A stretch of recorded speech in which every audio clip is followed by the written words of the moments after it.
Tomb Raider and Fallout. Early adopters beware.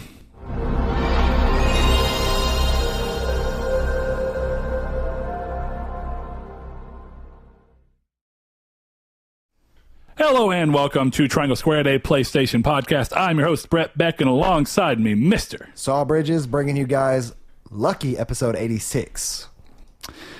Wait a minute, that doesn't sound right. I swear we did we not update this and like we should have? Because I'm pretty sure this is not 86. I don't think we did. We're going to do a little bit of fact checking, but until then, this is Triangle Squared, a PlayStation podcast. If this is your first time listening to us or seeing us on the YouTubes, of course, you can find us every Monday on YouTube in video format at 10 a.m. PST and 12 p.m. CST. If you like what we're doing over there, consider subscribing, hitting the little bell notification, let you know when these videos go live, like we said, every Monday at least, with some extra ones here and there as we do little bonus episodes and reader mail. If you like what we're doing, what we're talking about, we'd love to hear your thoughts below in the comments and what your thoughts are on the topic of every show. If you want to listen to us in audio-only format, of course, you can do so on iTunes, Google Play Music, Spotify. So that's Android, Apple. Regardless of what you have, you can find us on some kind of a podcast service. Google Podcast, I think, is the new one that Google's pushing around.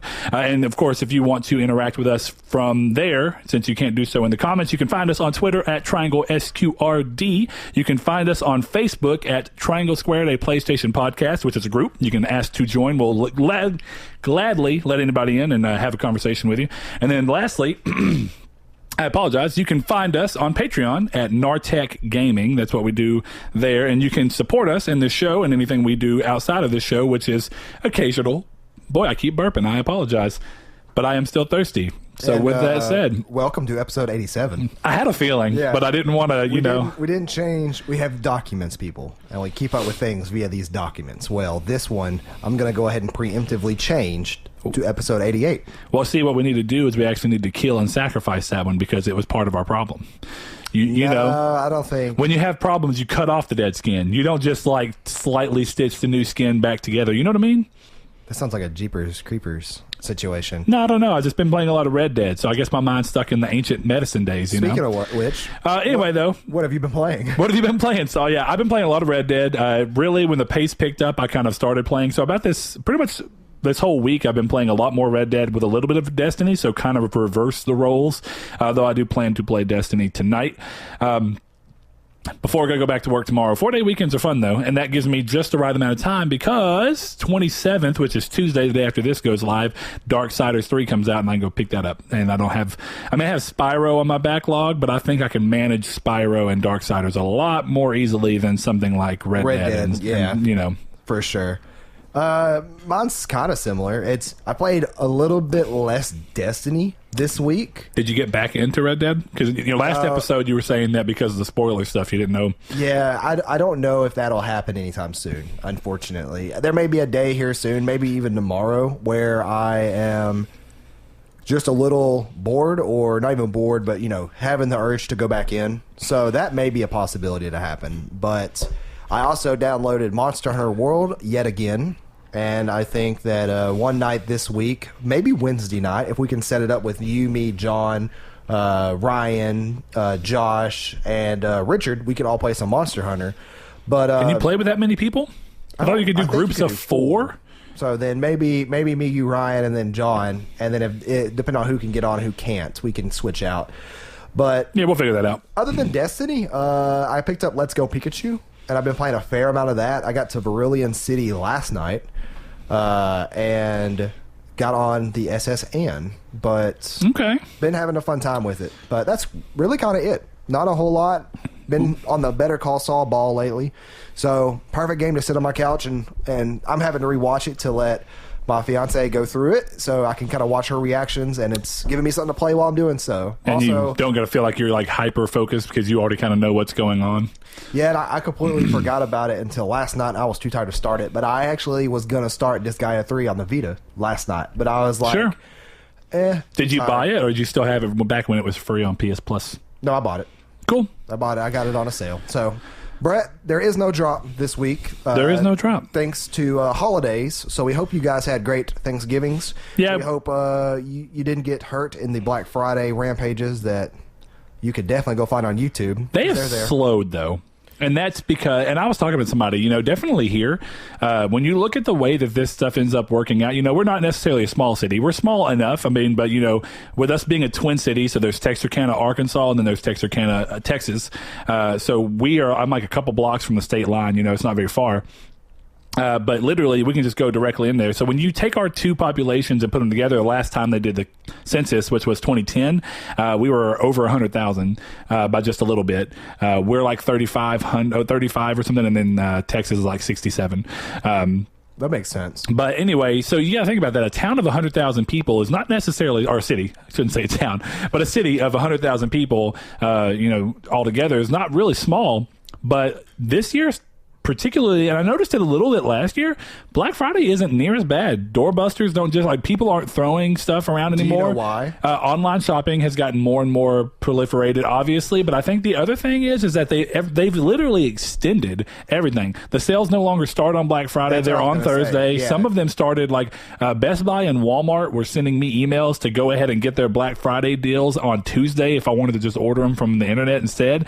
Then you also have Cyber Monday, which used to be Cyber Monday, but now it's just Cyber Weekend. Yeah, it's like I was getting emails from Newegg starting, I think, on Thursday, and I still got an email today from Newegg. So I was gonna say the two main contributing factors for sure is Best Buy opening up along with GameStop. I got a text from GameStop, and they open up at 3:00 on Thanksgiving. Yeah, so which is really unfortunate. No, it is. That's why we'll get to it here in one particular question we'll answer, but no drop for a holiday week, so let us guys know if you enjoyed your holiday. Did you have to work? Did you get to sit at home like we did and kind of enjoy it with friends and family? Or and what good deals did you get, if any, from Black Friday? But no drop, like I said. So Brett, lead us into the news. I'm going to take over on the news. Just don't read the first part. I know. This one's pretty interesting, Saul, and I think you might like it because you were quite the fan, and I never got around to playing the game, sadly. But the Alien franchise may be getting another game soon, with 20th Century Fox filing trademark for Alien Blackout to be used in an upcoming video game. So obviously we don't know much about it, who's making it. One thing that people are getting into on Twitter and just having a field day with is that recently, excuse me, Kojima visited 20th Century Fox and specifically had a picture of him pointing beside the Alien door sign, and then he had one where it was like one of the statues of the egg pods, and he was like standing down pointing at it. So people were like, is Kojima going to work on this game? So Death Stranding confirmed it is a sequel to Prometheus. Wouldn't that be crazy? It would have nothing to do with what he said so far. But it's, again, if we're talking about Ruse Cruise, anything's possible. I mean, if we're taking down the old... I'll say literally anything is possible with Ruse Cruise. That's what I'm saying. It could... Like, what was it that he did with where he was supposed to be a new game or something else, where when the Phantom Pain was supposed to, or was it Ground Zero? It was one of the two was first getting announced that they were acting like it was a different game, and people all found out that it was Metal Gear Solid 5 by the negative letters that were like cut out. It was very, very clever. I loved it. It was fun. Weird stuff, man. It's like Snowpiercer being a sequel to Willy Wonka. Have you seen Snowpiercer? I don't even know what that is. Oh, it's a movie with Chris Evans. It's a really good movie. They're like on a train at the end of the world, and that train is pretty much the only housing unit for people. Like, that's like people on that train are like some of the last people on Earth. But it's such a dark and violent movie, and it fits in so well with it being a sequel to Willy Wonka. There's a video that you guys should just go look up. Just go look it up. You'll find it instantly. And it makes a lot of weird sense. But it's one of those fun theories. Wait, hold on. But which Willy Wonka? Does it matter? Classic. The classic one. Yeah. Okay, I was about to say, because I need to know, just in my own mind of trying to see where I can try and connect threads of where, but I need to know the other movie, I guess, to really be able to do that. Well, he does a really good job of explaining it if you haven't seen it. I would recommend to watch Snowpiercer, but I know since you don't watch a lot of movies, you'll probably never see it. So you could probably watch the video and just listen to what he's explaining through Snowpiercer and get the correlations. But yeah, I guess you could do that. Did you ever see, or I don't know if it was ever confirmed, did they ever say whether or not Charlie and the Chocolate Factory was a sequel or was it supposed to be a reboot? Because they act like the reason that this all happened was, I mean, his name's Charlie. Exactly. That's why I was like, this whole situation's kind of weird. It seems like it's trying to be a sequel. Like, I think it's a reboot. Like it's a sequel reboot, kind of like what God of War did, where it's, in a way, it's trying to retell the story, but somehow it's still canonically connected. I don't know if it canonically connects, but... Me either, but I just think it's interesting to think about that, because it would make sense as to why he's so awkward. In the middle of his childhood, he became the runner of the... Yeah, but I love that movie. But I really don't like Johnny Depp in that movie, if that makes a lot of sense. It probably doesn't make any sense. But I really I enjoy that movie. I enjoy the original way more. Oh, Gene Wilder's pretty great. He is. But rest in peace. As we often say, this isn't a movie podcast. We just end up talking in terms about of him. Alien franchise, as long as it's on akin to Isolation, which Blackout, Isolation, somewhat similar. Doesn't it? Vibes. So I would assume this is... But here's the thing. What we're getting into. I would be excited. Did you oh, wait. You wouldn't know, because you didn't beat Isolation, right? You got very far, but you never beat it. Isolation was one of those games, and I've said it before on the podcast, that when playing Isolation, it happens to have a very great horror mechanic, but it also is one of those horror mechanics that can wear you thin. And that's what it did up until it got a little too repetitive. Well, because it leans on that mechanic really heavily, right? It leans on you going down a corridor, hearing sounds, finding a safe spot, or luring the alien out and then getting past him. And that happens a lot.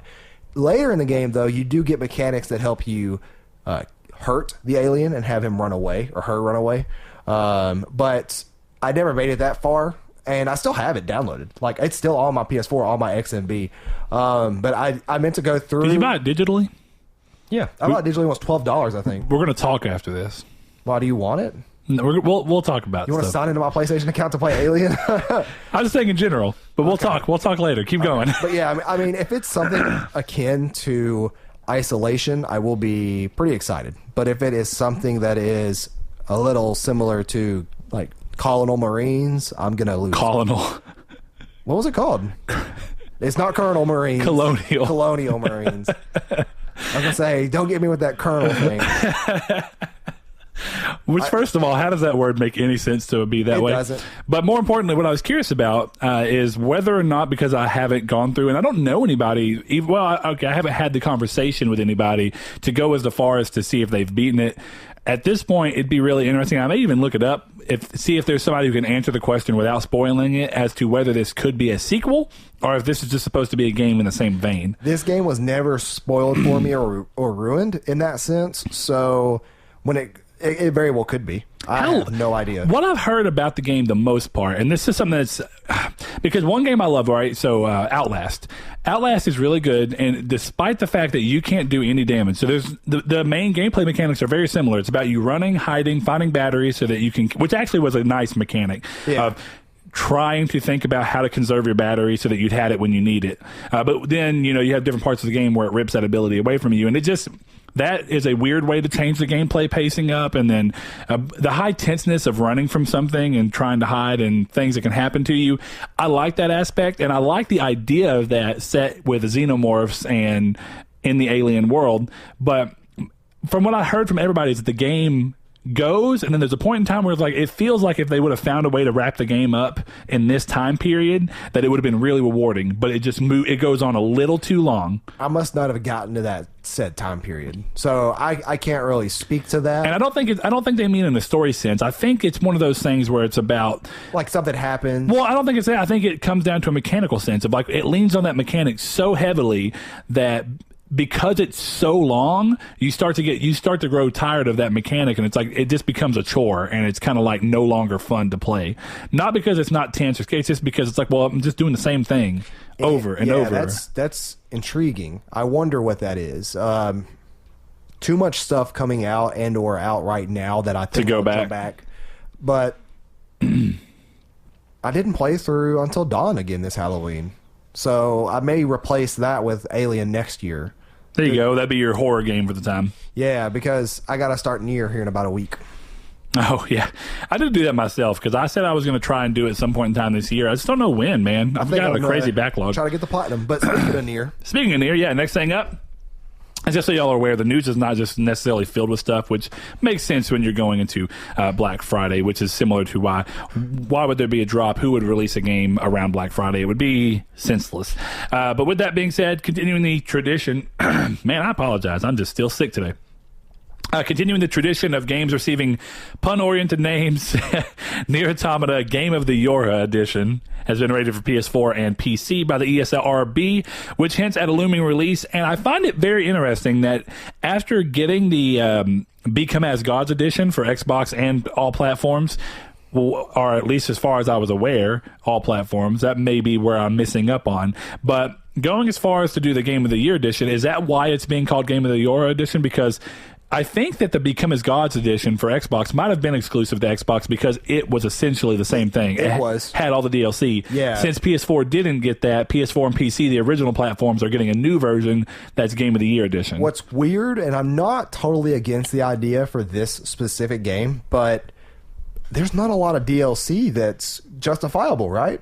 Yeah, it's not. But then again, where's the price ending up here? Yeah, so I don't because I think at this point it's not about people rebuying who's already gotten it Right. in an attempt to save on the DLC that they may have missed out on. I think this is more of, have you not played the game yet? Well, guess what? Not only is it $40 new now, it also comes with all the DLC. That might be kind of... For those that don't know, who are new to the show, I highly suggest you go check out our last year Game Awards, because we both awarded this game our Game of the Year last year.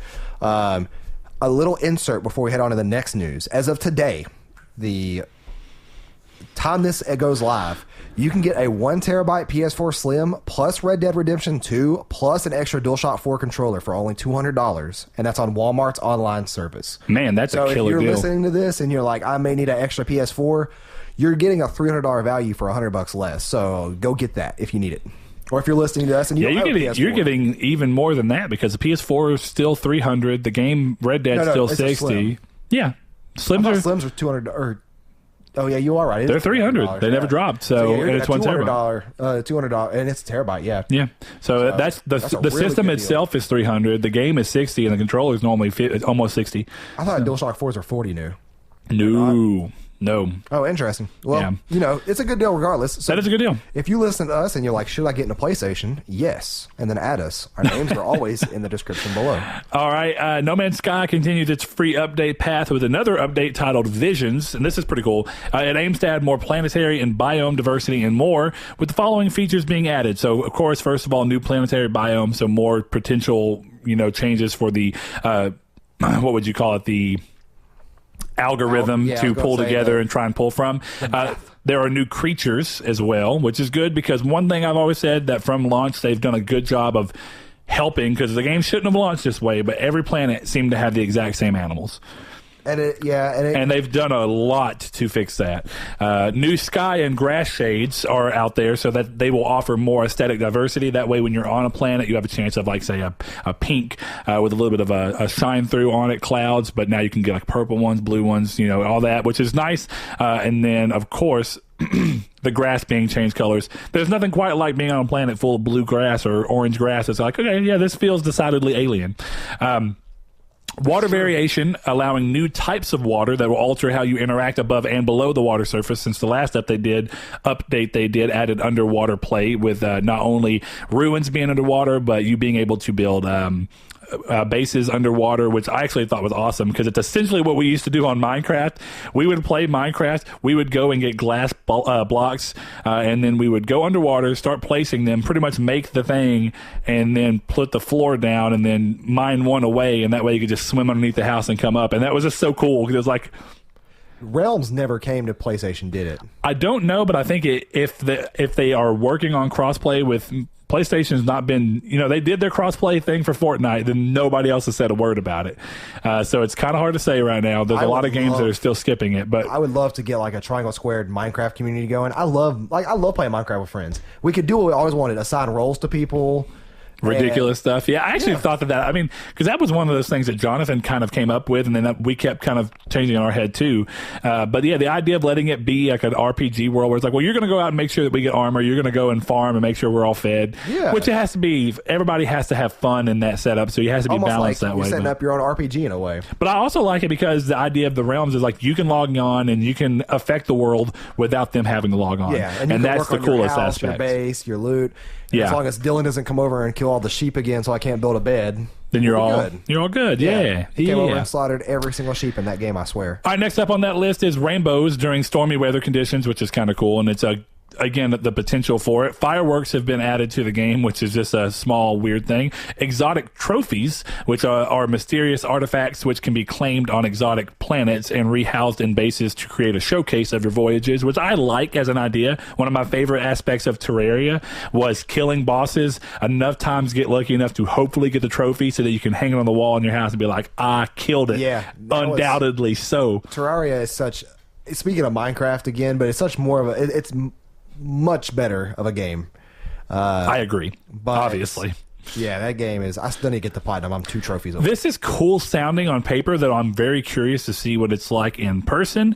Archaeology is being added, and it'll allow you to find ancient bones of alien life forms, as well as potential for rare complete skeletons that can be sold for a high value. I want to know how you do this. Do you use the what do they call it? Is it terrain editor tool, whatever, that's part of your multi-tool? And do you kind of like dig away at rock and you have the potential of seeing like a bone, and then you kind of keep going around it to see if you can unveil the whole skeleton? They could add something. That would be really cool, but my worry is that instead they'll just have it be a random drop that while you're doing it, something will pop up and be like, well, you received a bone. It's like, I want to see the bone. I want to do the work. I wonder, because you can mine anything in the game, right? Like you can mine the ground, right? Essentially, well, if you have the terrain editor tool, you can take away the ground, or you can add to the ground. Okay. You have to have energy to do it, but that's about it. It would be cool to see like a partial skeleton, and you're like, oh, I don't know if this is a partial or a full, so then you have to dig around the area. Exactly. I would love that. And imagine if it was so huge, because you got to think when you're adding something in like multiplayer, right? You have to find ways to make multiplayer feel rewarding. Because, I mean, it's cool just to not be out there doing all this stuff on your own, but the more you can add, that's why I always talked about my dream idea for No Man's Sky was letting us all play together and then get into ships and go and just do combat together. And like, even if we wanted to give us roles, like, okay, well, we're going to be protectors. We're going to stay on the outside and we'll protect the ship. And then you two are going to go in and you'll go to the freighter and you'll actually bust into the freighter. And I know that that's asking a lot of that game, and I really think that one day there's a potential that it'll get there. But how amazing would it be that you could blow a hole in the side of a freighter, fly your ship in, get out, and actually fight sentinels inside of the freighter or something?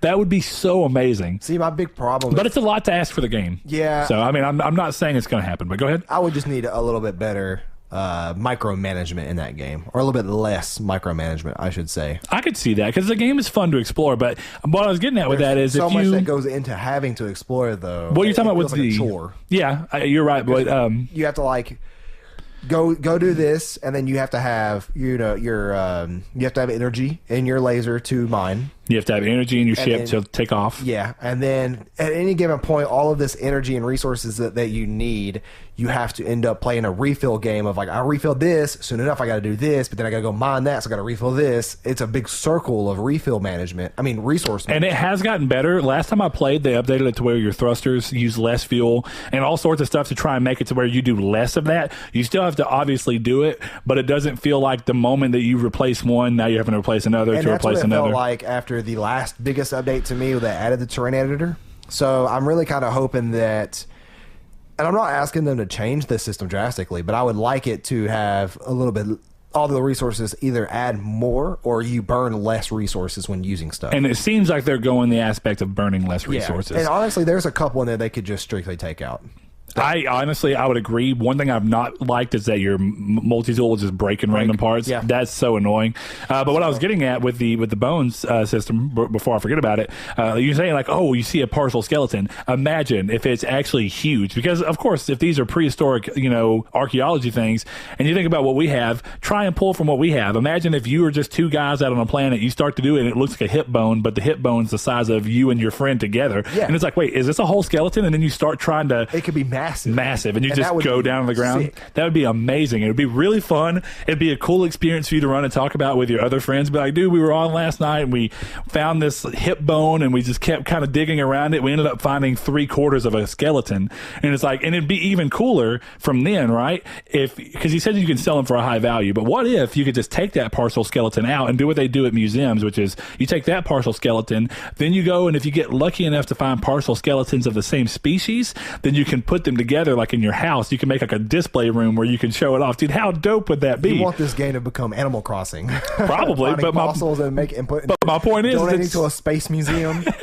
That would I just think it'd be cool. You know, that's I don't know. It's interesting. It'd be, my thing is, I wouldn't want the game just to sell it and then you don't see it anymore. You know, how much cooler would it be if, like, even if you went and you sold it to a museum because they wanted it, but then you could go and see like, it'd be even cooler if it gave the museum to where all people who went to that museum could now see it because it was a different species. Yeah. Make that.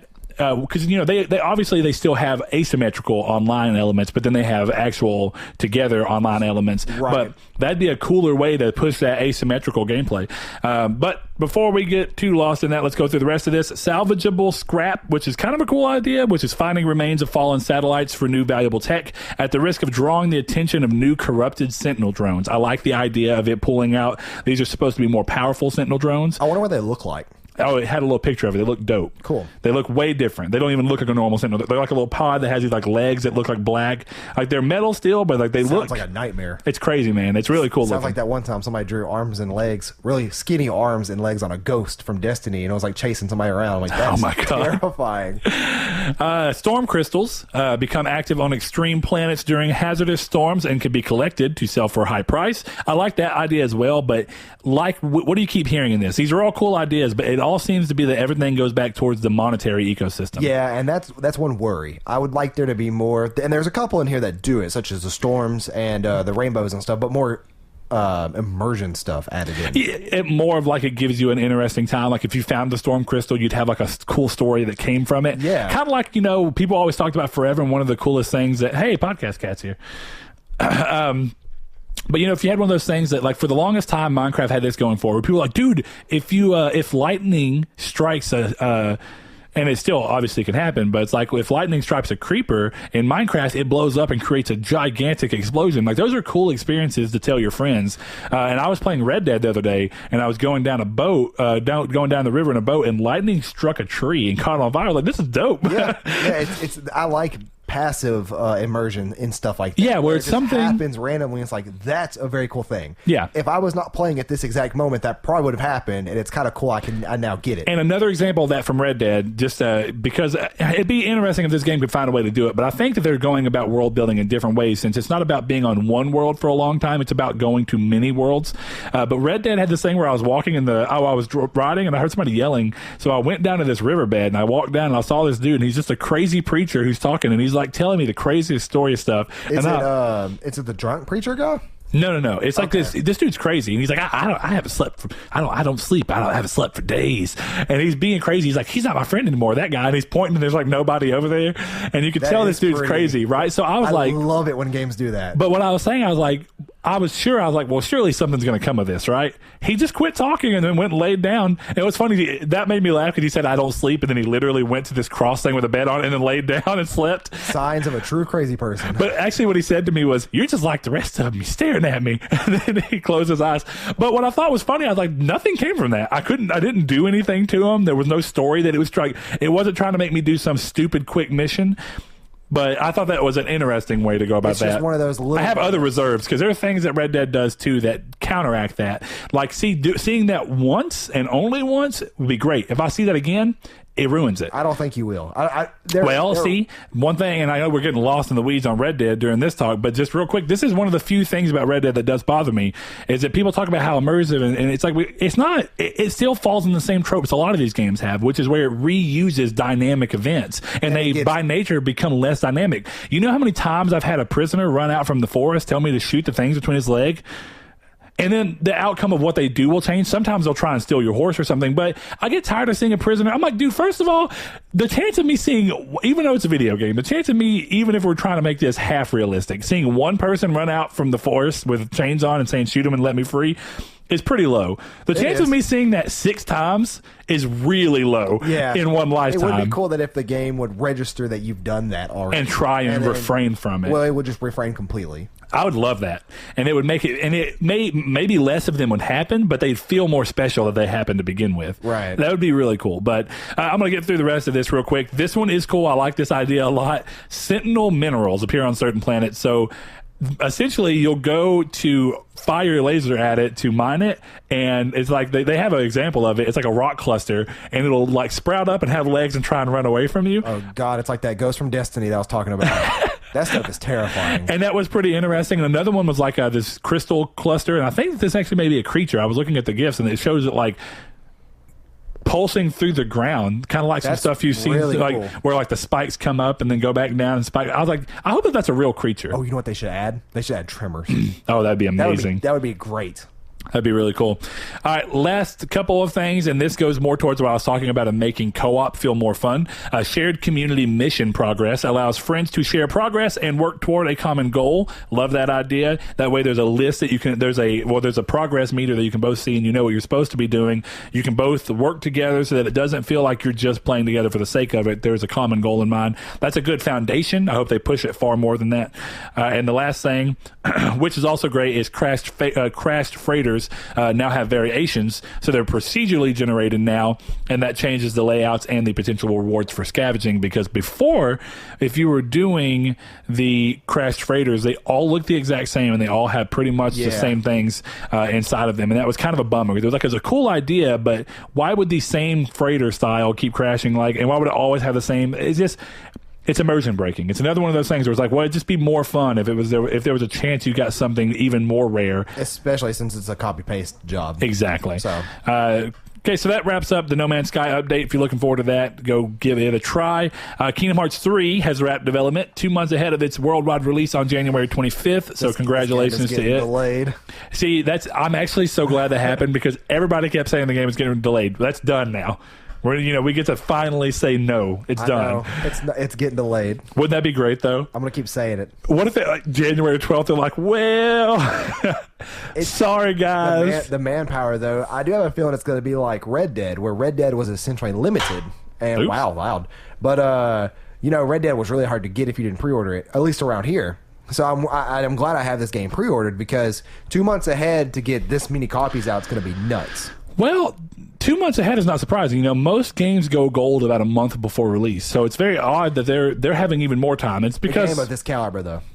Oh, yeah, but I mean, plenty of games go. I mean, Spider-Man went gold a month before its release, and it sold massive amounts. That game was still hard to find. I'm talking about hard to find for day one without pre-ordering. Sure, and I get what you mean, and I mean, but I will be getting this physically. This is one of those games that I talked about that mean enough to me to buy physical. And this is one of those things I say, too, and me and Corey were having a conversation on Discord, and I think that this is one of those important things to do. I think Kingdom Hearts has a very rabid fan base, and I mean that in the good and bad sense. Some of them, like, you remember that thing that happened with Angry Joe where they were yelling at him because he was talking about reviewing Kingdom Hearts 3, and they're like, you don't need to review Kingdom Hearts 3 if you've not played the other ones.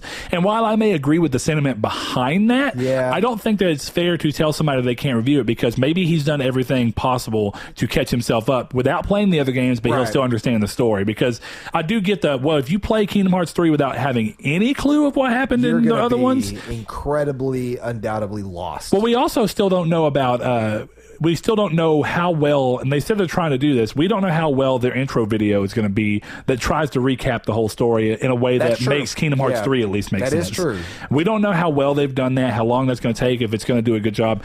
But to his credit, I think that you can easily go, there's a number of YouTube people, and I debated doing it myself at one time, but I think enough people have done it well enough that I've decided to pull off and not do it, which is a recap, because a number of people have done it in 10 minutes or less, and I think that's really good. There's some good ones out there, too, that span upwards to about 3 hours. If you really want to get in depth. But if you just want to have an understanding of what's going on so that going into 3 doesn't confuse you if you've skipped a couple of titles, I would find one that's about 30 minutes. That will catch you up on it. Pretty much everything you would need to know. I'm telling you, of relevance that could happen. There was one guy on there who did I think it was literally 10 minutes, and I was so impressed by how easily he was able, because what he did is he found ways to make everything make sense without repeating too much stuff, but in a way that whenever you framed it against everything else, it started kind of just lining up in a way. It's like, okay, well, he didn't waste your time. If it was a small detail that's most likely not going to be capitalized on, which hopefully, you never know, because like it looks like data is becoming so much more of a thing in this game now, and I don't necessarily have a problem with it because we don't know how they're doing it. Yeah, I still do that. But it is odd that it came back so weird out of nowhere. You know what I mean? I have a problem with it. Yeah, it's by far the weakest plot point in the series, in my opinion. Oh, Recoded is the one that introduced that's data. I mean. Yeah, that's what I mean. And I'll give you that.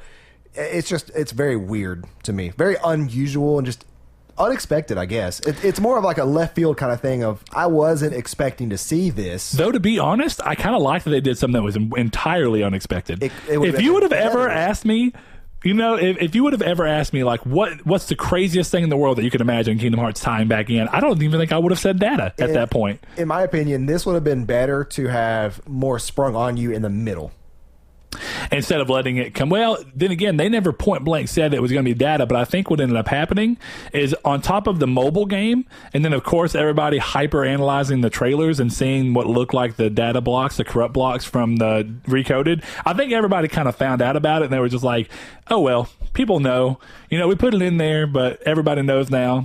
It may not have been that way, because I think when you make trailers, you kind of have to account for the proliferation of the internet. But even then, what I was getting about the rabid fan base, while we continue to go off on tangents today, is that me and Corey were talking about this game in the sense of he thought it was going to be the best-selling Kingdom Hearts game and that it was going to do really well. And I was like, well, without me saying anything, what do you think is going to be the sales total? And he was thinking, I can't remember exactly what he said, but I know it was over 10 or at least 10 million. Kingdom Hearts and I was like, man, that's rough, because Kingdom Hearts 1 sold, I think, 5.9 million, something like that. And that's the best-selling Kingdom Hearts to date. So actually the beginning game has sold more than any of them, despite it having the lowest budget. Probably not the lowest budget, but the lowest budget of the primary games. I wouldn't doubt, though, if it did get close. Like, I would think it's going to outsell 1. It might, and I'm not saying that it won't, but I think at one point in time he got somewhere saying that it would get close to 20 million, and I was like, that's essentially the same amount as the whole franchise has sold about 25 million, which is nothing to smirk at. It's pretty good, but that's also across like 11 games, depending on how you want to do it, and a lot of consoles, and that's also counting re-releases and stuff like that. So when you're looking at it through that sense, it's hard to imagine that the last game of a series where the story is really important is going to sell as many. I don't honestly, to be really fair with you, I don't expect it to outsell Final Fantasy 15, because even though 15 is nonsense of a story, and there's all these other things you want to do, at least the majority of them are free, or you could get it easily around it, and it doesn't require the 14 previous Final Fantasy games to understand That's true. At all. 15 may have done a really poor job of making its game and story make sense, but that's nothing in comparison to literally playing Kingdom Hearts 3 having no clue what's happening in other games. Because it's going to really sound like, you can be like, wait, what is Darkness? What are Nobodies? What are Heartless? What are Dusk, of the Nobodies? What is going on here? I wonder if I can find it again, but there's a point in which Sora says, what? But then they have it to where there's major, I'm obviously not going to say what it is, but major plot reveals of things, and it's like Sora's like, what? Like, just keep clipping it in there, and it is hilarious because it fits so well. But that's where I was getting at, to go against what you were talking about with a game of this stature. I think that it's not even it's obvious that Spider-Man, being a month ahead of time, even as an exclusive, heartily outsold what Kingdom Hearts 3 is going to sell. And I don't really think that's an unfair thing to say. I think with 2 months ahead of time, even though it's going worldwide and Spider-Man's very worldwide himself, I think that they'll hit it no problem. I don't think that they'll have a problem getting that many copies out there. Now, what they may do, to your credit, is that they may underestimate how many people are legitimately going to be interested in it, and it may be limited in stock because they underestimated how many copies needed to be made. I'll give you that. Something just happened with that, with a game recently. Oh, Fortnite. Dude, you could buy a copy of Fortnite physical on Amazon for $200. Let that sink in. And it's not even physical. It is. There was really small release of it physical. When did that happen? Because I know you can buy the cases that just come with codes inside of them, which is the stupidest thing in the world. That might be what it is, but it's crazy. So, like, if you go... Because people want the stupid code from within them. I mean, it also could be something that is kind of cool to have, too. for those hardcore Fortnite fans, because I know that if what am I doing? I know that if like Hyperlight, I really want Hyperlight physical. But yeah, so like let's see here. One used and new on Amazon from $969.99. Oh, of the original Fortnite.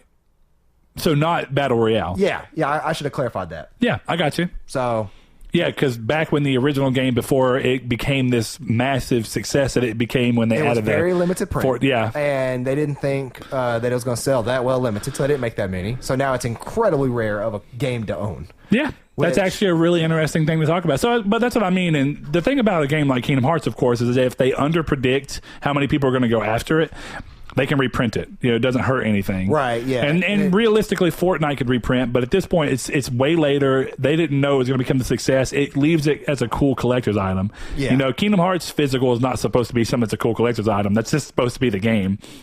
So I would argue that. But either way, we'll see what ends up happening there. Next up on the list, unsurprisingly, PS4 outsold both the Switch and the Xbox One in October, but we're also up year over year in units sold and dollar sales, which was giving PlayStation their best hardware October since 2002 with the PS2, which is mighty impressive. This late into the generation. But I also think that that's one of those things, Saul. Would you say that later in the generation? Well, this is pretty late. We're talking 5 years, you know. It's weird that they're having this big of a swell with so much talk about PS5 still being around, which I think by nature of how consoles are. I just added something to just to see. Well, yeah, because that is going to come up in the main topic. Oh man. Okay. But back on to what you were saying. Well, anyway, with sorry. When you're thinking about a console being this late into its life cycle, and I say this late because, you know, traditionally speaking, console cycles used to be 5 to 6 years, or really 5 years, you know. Yeah. PlayStation 1 to PlayStation 2 was essentially 5 years. PS2 to PS3, 5 years. Even shorter for the time between the Xbox and the Xbox 360. And then, of course, the elongated generations that came from the financial collapse makes sense around 2008. That's why we ended up getting such long of a generation with the PS3 and the Xbox. But now that we're kind of back to talking about a more normal one, and we still don't quite know, with all the talk around PS5, it's a little weird to me that they're doing so damn well. Well, I think it's a lot of bundles and stuff, of course, that are selling throughout the Christmas holidays. I think it's really helping them out, and I do think that because this is October, to be fair. So the bundle in October that would have been the ones to go would have been Call of Duty and Red Dead. Those would have been the two big ones. Well, Spider-Man was, I mean, that was technically a September bundle. There still may have been some getting sold randomly, but now the newest one. There's still Spider-Man bundles out there in the wild, like where you buy a slim PS4 and you get Spider-Man for free with it. Well, yeah, and that's going now. But that for a while, I didn't think that was still pushing through, but it may have been. No, yeah, it was definitely there in early October. And that kind of leads me to the next thing too is, outside of them doing such a great October, I wonder if their November is also going to be their best November because of the fact that they have not only this Red Dead thing that Walmart's doing, that's pretty freaking crazy, but the $199 Spider-Man Slim. Yeah, and I'm really curious as to how, what the numbers will be with them versus Switch next month, with Pokemon coming out in November. Yeah. So I'm really curious as to see next month what the NPD numbers will be. Well, and then hold on, because is it December that Smash launches, or is it November? It's December. It's December 7th. Okay, I was like, I know they're real close. So, yeah, for the next 2 months, really, will be interesting to see how these two, because we all know Xbox is nowhere near this. So, just these two going into this holiday season is going to be a very interesting, I will say January, to kind of reflect back on all of this. Yeah, we'll have to. Because you're getting better deals with the PS4, but you're getting the most anticipated Nintendo fan games with the Switch. I'll give you that, because the Switch is not really going on sale at all. Highly discounted price. You're getting some good bundles with it, but that's pretty much it. You're still paying $300. Yeah, and that's crazy because, you know, realistically, it's funny. Up until Pokemon, Switch numbers have actually gone down quite a bit this year. They've had to adjust their forecast a number of times. Yeah, I'm sure, because they haven't really... It's been a poor year for games for them, realistically. I was going to say, it's been a lull in their exclusive library in order to or not in order, but just to get up to these last 2 months of the year. And I'll give you that, but I also think, of course it is the lull in the exclusive library, but I also think it's despite the fact that this is probably the best third-party supported Nintendo system ever, that they want to consider a home console in a long time. Because, of course, 3DS was massively supported by third-party.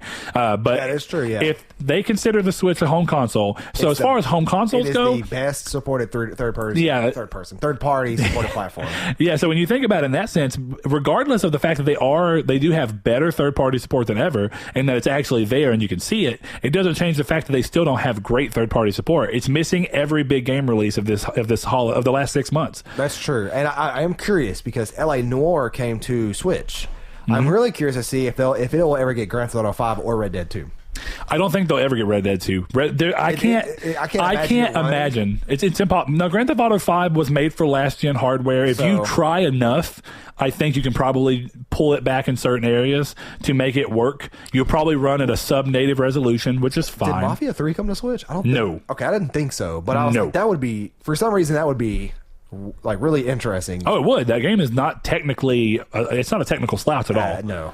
I mean, of course, it launched with some problems, but as far as I know, they're ironed out. So trying to push that game on the handheld, no. I think anything that's actually designed for the ground up in any kind of an open sense for next gen can be kind of adapted. Is not going to work on there, and for this gen, I think last gen games. Last gen. Yeah, sorry, no, last gen games. I might have mixed that up, but last gen games, sure.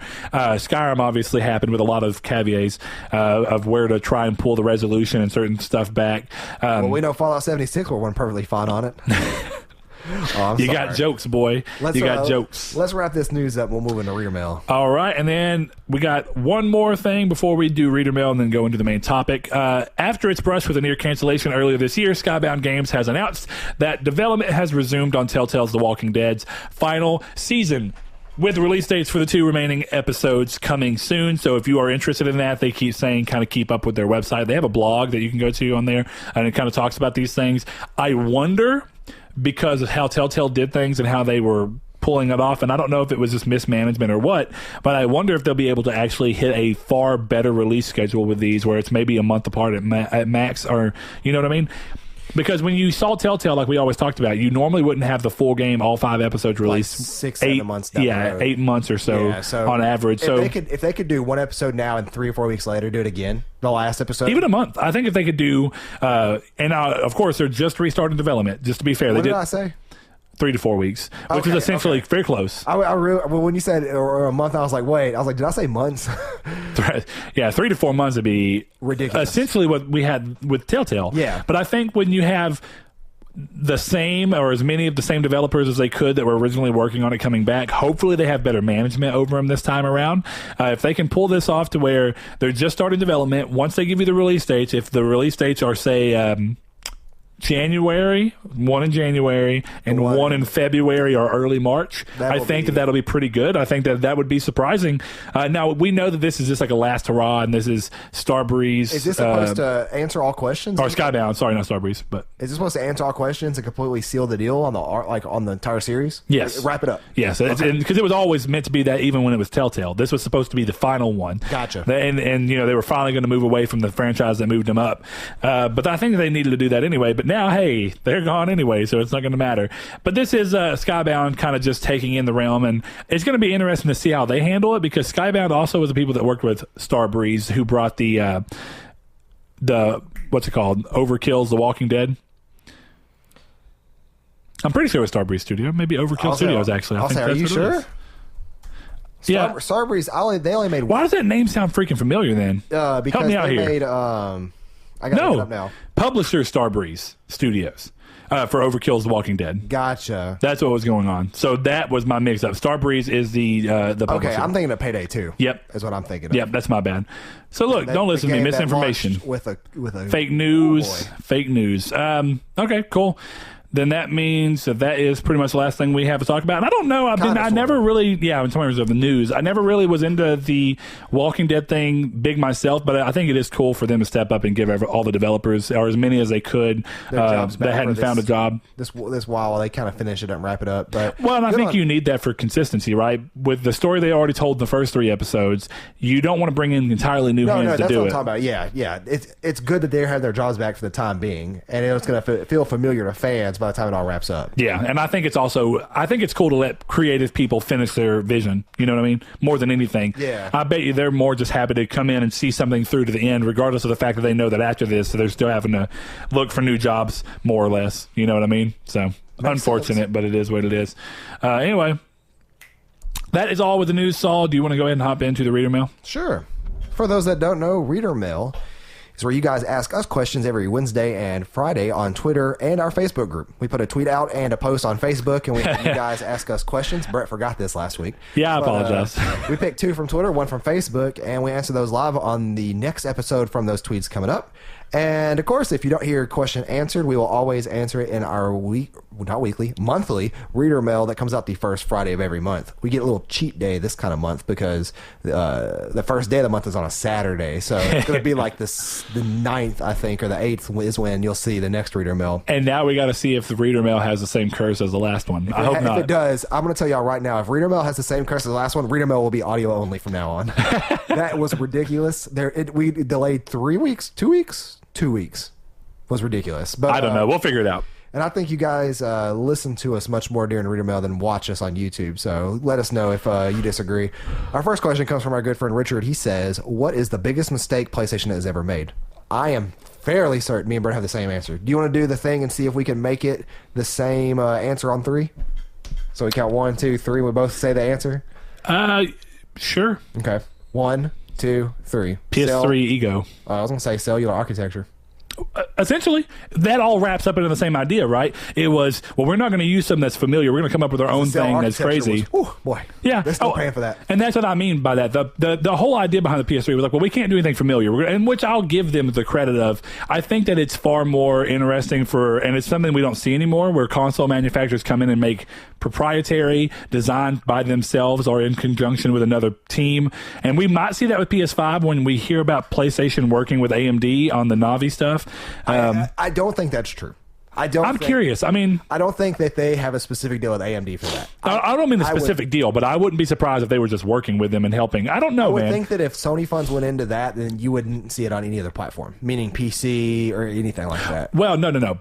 But that you're also saying that Navi completely, what they may be doing is helping fund how Navi's going to work in a chip that will work on console level. I meant in the Discord that they are working with Navi and only Navi will come to PlayStation. No. Okay, No. That's not going to happen. No, Navi's going to go across the board. But what I think is happening is that Sony's helping them make Navi a better platform anyway, which will benefit everybody who uses it. But then on top of that, Sony's going, but this is also us helping them find a way to bring Navi and the power and the features that Navi afford us onto a chip that will make sense and be affordable, but also APU that can power efficient on consoles. Right. So I agree, and I do think that which is moving more towards that, because the cell processor was made between Ken Kutaragi and that team and IBM, if I recall. Yeah. So when you think about it in that sense, it was them working with a already known, which is exactly what you do in that situation. You work with people who know what they're doing and who can manufacture it,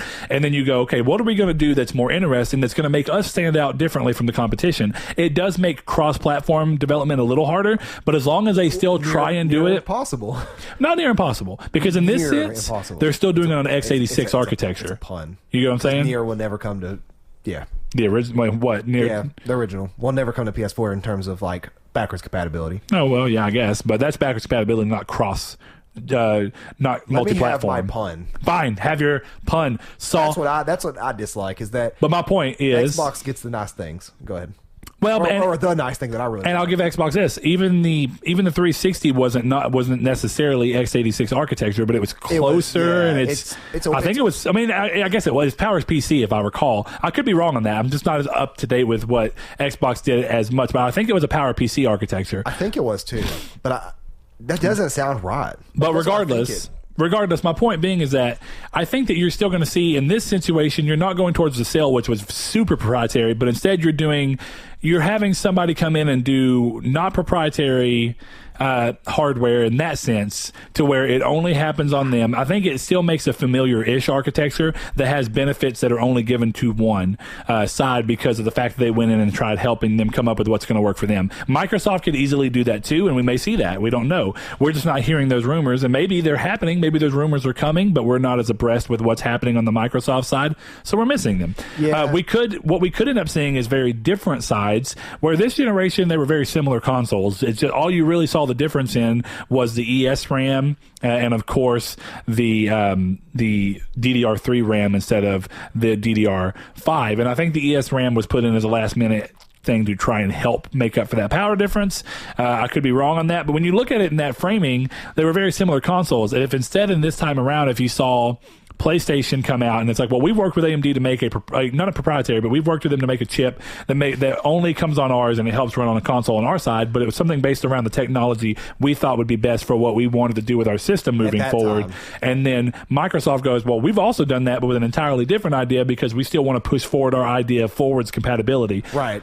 And you may see it be attacked in two different ways. So you may see a slightly different generation this time around, and I hope so. It'd be more fun to have something that's not so different, similar across the board, but doesn't make multi-platform development so hard. But outside of that, the cell architecture is definitely one of those things where it was Ken being like, well, I am a visionary and I know what I want and we're going to do something crazy. And the thing is it was very powerful and it was really hard to utilize, but it had a ton of, all the caveats that it had with it that we see now that we actually didn't see back then. Well, you saw them pretty quickly because we saw a number of games perform very poorly out of the gate. That's true too because the VRAM management, right? The 512 megabytes for being split between, so you had 256 for games, 256 for, that was the weird, instead of a shared pool. Where did I get 512 megabytes from? I mean, that was the RAM amount. Oh, yeah, that's right. Never mind. I thought, I got my numbers mixed up. Yeah, it was 256 for OS, 256 for games, whereas Xbox had a shared pool of 512 that when the games were wanting to do it, they could pull in more, vice versa. And I think it maybe even had more, but I think it was that just across the board, they had a shared pool of memory. So it was able to be, more RAM could be used in games when the OS wasn't needing to be accessed as much. You know what I mean? Yeah. And that's kind of where I hold it. I really... Because back then I did play on PlayStation at the end, and I liked it a lot. I did play quite a lot on it. But now, in terms of this generation, I really wish that decision was not made, just because there are games last gen, and I don't like owning multiple consoles. People may not know that about me. I don't like clutter. But do you feel like that's more of a personal?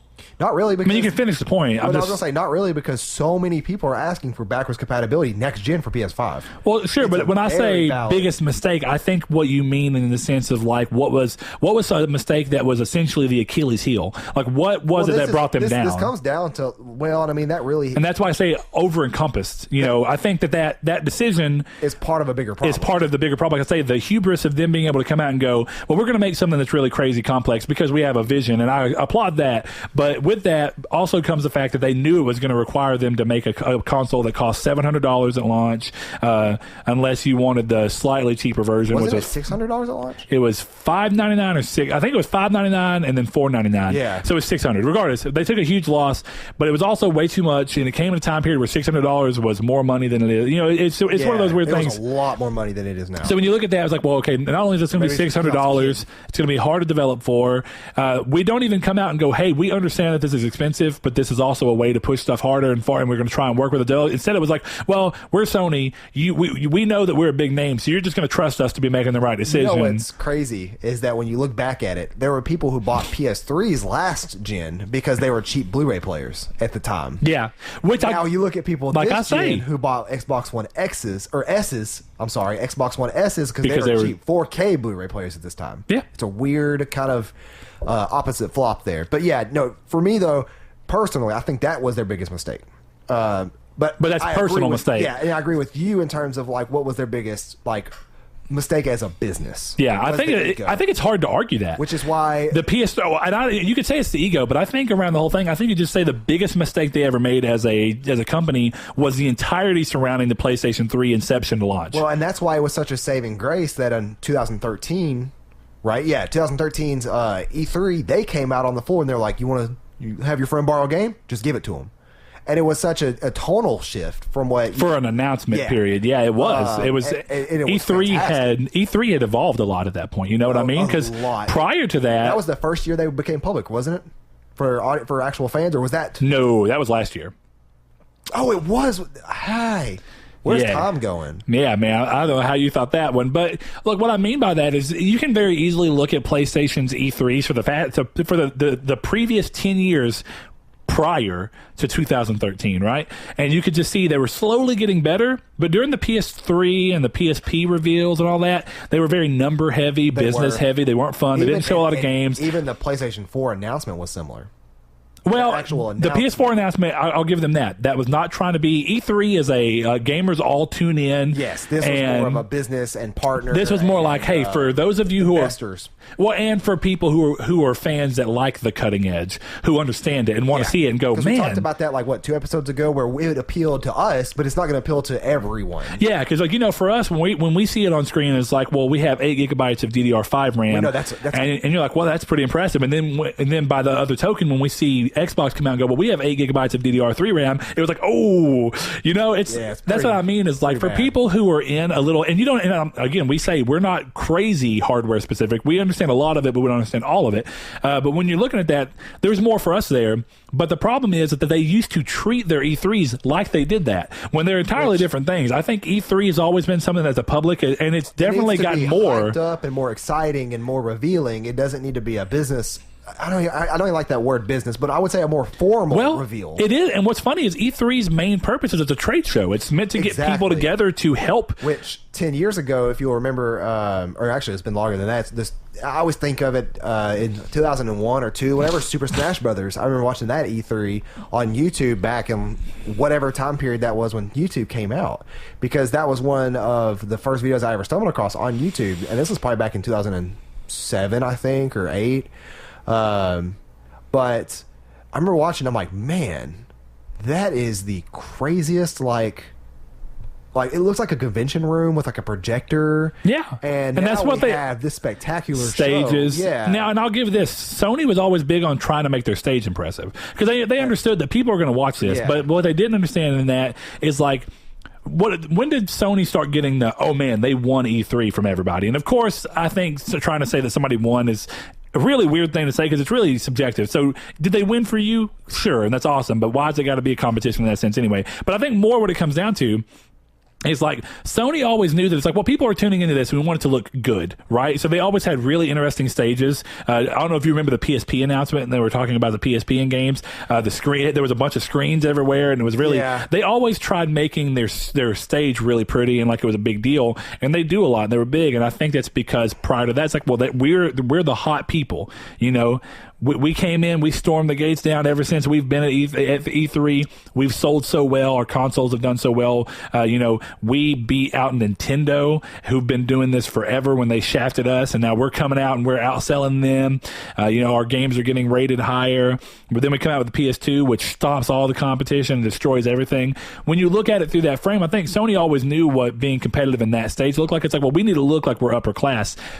But it was like when they got to doing their presentations, they'd care way too much about numbers, and numbers in a way that people don't even care about. And now you have people who watch this, and of course we go through the news and we talk about whether year over year was higher for hardware sales, not only in the units, but in the monetary value spent with those units. And, some people hear that and they just skip over it. But our whole show isn't trying to be that. Our whole show is trying to find a balance. When Sony used to do very heavy of like a lot of stage time with people talking about things that didn't matter, trying to give technical demos on things that weren't always ready, and it would end up like Wonder Book was like one of the highest. Like when you look at E3 blunders, it was like Wonder Book they showed it more than one E3, and it was really hard to show, and it never wanted to work right. What and was the Microsoft killed there equivalent of that? Of Wonder Book? I don't even know. No, I'm talking about like in terms of it was a very bad presentation.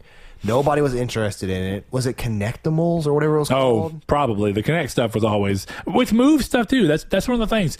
It wasn't that Move wasn't okay. I mean, I bought Move and it wasn't the best purchase in the world, but I enjoyed a lot of it. I enjoyed Sorcery, which was the little game that they came out with. That was actually a really cool Move use. I remember you telling me about that. I love that game. It's really cool. The Killzone and stuff being supported was awesome. But I think when you go outside of that, they always tried showing, and Wonderbook was a Move accessory. It was an accessory for a system that, it's like, come on, guys. It was a big old winding staircase of stuff you needed to play it. And it was like, okay, this is just ridiculous, and it's hard to show, and it doesn't work right. And that's how, and it was Connectables I was thinking of, but yeah, but that's what I mean. When you're looking at those senses of what Sony was doing, it's like they've really found a way to make E3 far more baller these days. It's just, at the same time, a lot of the mistakes that they made and the hubris they had was like they went into everything like it was a big business. And I think that Sony gained a lot of fans and a lot of attention and a lot of goodwill as they kept going through the PS3 generation and going, hey, we're doing PS Plus, you get free games. It's an optional service. You don't have to have it to play online. They took a lot of steps to make themselves, they brought the price down. They remodeled and redesigned so they could continue to bring the price down. They did cool games, big exclusives. They were really in touch with gamers, which was something that people really liked towards the end of that. And you see that bleed into this generation by Microsoft realizing that when they tried to be big business and come out with the Xbox One, it shot them the exact same way that it shot Sony. Except in this time, it was a much more public and much more... Because E3 had grown. A wider audience. So they instantly became the bad guy when Sony walked on stage the next day and was like, "Oh, really? We're angels." It was later that night. It was like 4 hours later. Or something. Yeah. So it was absolutely. In that sense, that's what I mean. Is that's why I say it's Sony's biggest thing, because when you go into this generation, and I think you could probably ask the same: what was Microsoft's biggest blunder? What's their biggest mistake they've ever made? Xbox One E3. Yeah, the Xbox. I would say Xbox One. From focusing on being an at-home entertainment machine and not a video game. And that's what I say. So literally, Microsoft just copied everything that they didn't copy Sony with when Sony blundered with the PS3 and just went up a generation and did the same thing from inception to carrying out the launch. It was more expensive for the reason of a stupid camera that nobody wanted and is no longer even supported now. In terms of the new Xboxes do not come with the port for it. I don't think any games carried forward in the backwards compatibility list, obviously, because you couldn't use the camera. There's no games that are even being developed with that as a peripheral in mind. They're focusing on AR now, which is even the exclusives abandoned it, because early on it was like, Forza's going to use it, that way you can open the hood like you could on 360 and early Xbox One games. But it does as become, much as I love Forza, that was not. That's why I say when you look at the same thing, it's like, it's just a story of bad decisions and thinking that you as a business know what's right for the customer because you got big-headed. They got big-headed because they were the first people, Sony were the first people to rival Nintendo and then beat them out. Then they came up with the 360. Of course, they got stomped by the PlayStation 2 with the original Xbox, but then when they beat Sony in the market and had a better price with the Xbox 360 and had better online, they got this thing where it's like, now we're beating the giant. Which is what scares me about PS5. And I'm not scared, like terrified, but I'm intrigued. I think that they've learned the lesson. Now that doesn't mean that they're going back towards it a little bit because they're just trying to be more business sensed. Well, the whole stuff with going on as of late, the censoring and all of this stuff, that weird decisions. Now they're not as bad. They're not, but it's what was going on then. A scary trail to see. And I think that what happens is Sony had that happen. They made that decision. They got very humbled. Then they went through and got very successful with the PS4 and came out on top again. And they go, okay, we've done a lot, and we realize that. And that's why I say it's a lesson learned thing. I don't think they'll ever repeat the exact same mistake. No, it'll never be that severe. And it may be another massive mistake, but it will never be something like that. And I say that with the same sense of Xbox. I don't think that Xbox will repeat the same mistake of the Xbox One. No. They know now. They need games. They know that they need a game console and not an all-in-one media center. Money speaks, right? Exactly. When PlayStation 3 launched and did relatively poorly in comparison to the competition, and then it continued to do poorly, Sony they were like, what do we do? We're a business. Money is everything. Now we have to stop. So I think Microsoft does the same thing. When they finally realized that it affected them on a monetary level, it was like, oh man, we've went from being amazing with the 360 and doing so well to now we're doing so poorly, and and of course you could say that they both sold 1 million copies day one. I mean, 1 million units day one of the consoles. But when you look at the first year, I mean, Xbox One didn't have as good a first year as a PS4, and that's just one of those things. And of course, it just continued to broaden. Direct result of that. So when you and they did a lot to backstep on that, and I'm glad they did, and they backstepped on it before the launch even came. They learned a lesson from Sony. They realized at the time where they were like, well, we've already made the mistake, but what we can learn from Sony is that the thing that you do to fix it is to humble yourself quickly and backtrack on all the decisions that you made that were lately, weird. They've been on fire with things such as just not Phil. Or it is it's Phil Spencer. Yeah. Well, Phil, having the personality he has, he's become much, and to be fair, far more than Don Matrick. Yeah, I was going to say, he's never been the one that's been the spearhead of the bad decisions. It's been Don Matrick. Well, I think that's arguable, and I don't mean that for me, because I honestly don't know. We have to see more business proof, and we don't quite see it. You hear anecdotal stuff, but we don't see business proof. But I think that there are people, and I definitely know that I've seen many people who argue that Games Pass may not be a smart decision. It may sound good on paper, it may look good on paper, and it may be good for the consumer, but if it's bad for the business, ultimately it becomes unsustainable. Yeah, it's going to become bad for the consumer because it's going to be a plug that has to be pulled eventually, and then it's going to take it away from the people who like it.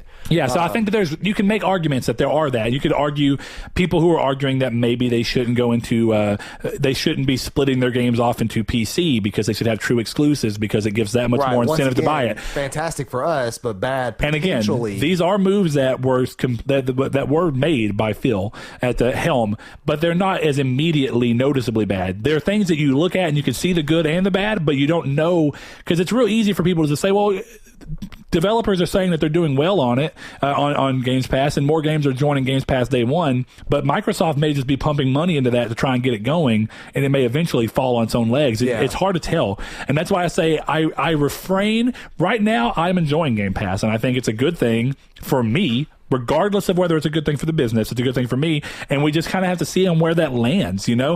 It may, and again, what is it a good or bad decision in what way? But I think ultimately the decision always has to be the decision that helps keep the company in business. Yeah, because you can love something all you want, and you can think it's a great idea, but if the decisions that they're making and that you're supporting are driving them out of business, sooner or later something has to stop, or you're going to lose the thing you love anyway.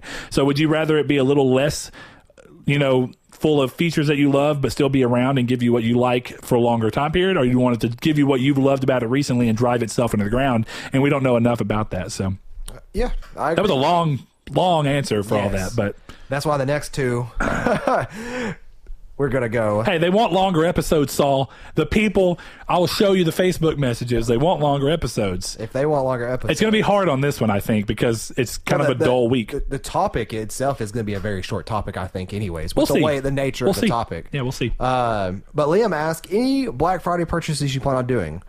I'm going to say this. Black Friday's passed, so just so you know, we're done, more or less. We are recording this on Sunday, the 2 days after Black Friday. But I'm going to say this, and I'm not trying to be prejudiced or judgmental to people who do, but I will not, and have not, and never will support Black Friday. I will not shop. I will not go out to a restaurant, a retail store, anywhere on Thanksgiving.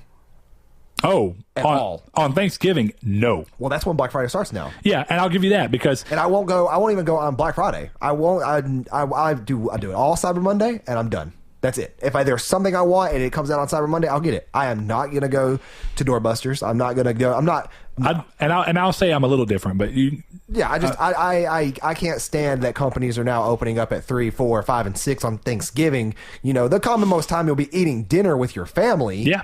And they're forcing employees to go into work these shifts, and it is 9 times out of 10, if not 10 times out of 10, required that you work on these holidays, and I'm not supporting it.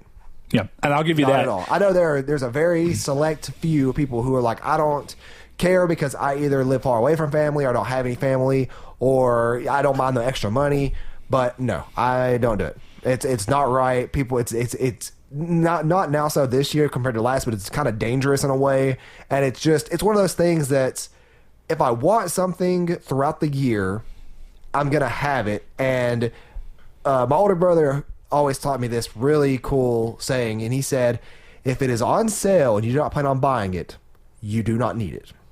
Oh yeah, no, And that's the long running. That's the exactly fundamental.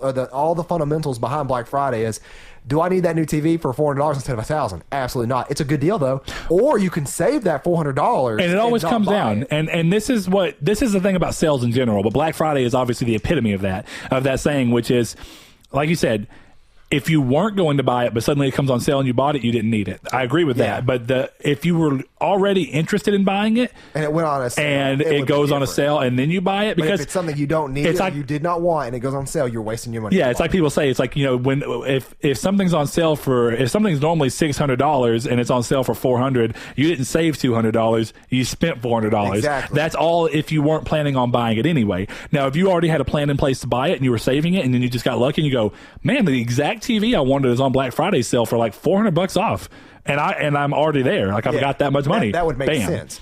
But I know people who buy like laundry detergent when it's on sale, and they have jugs of it in their washroom.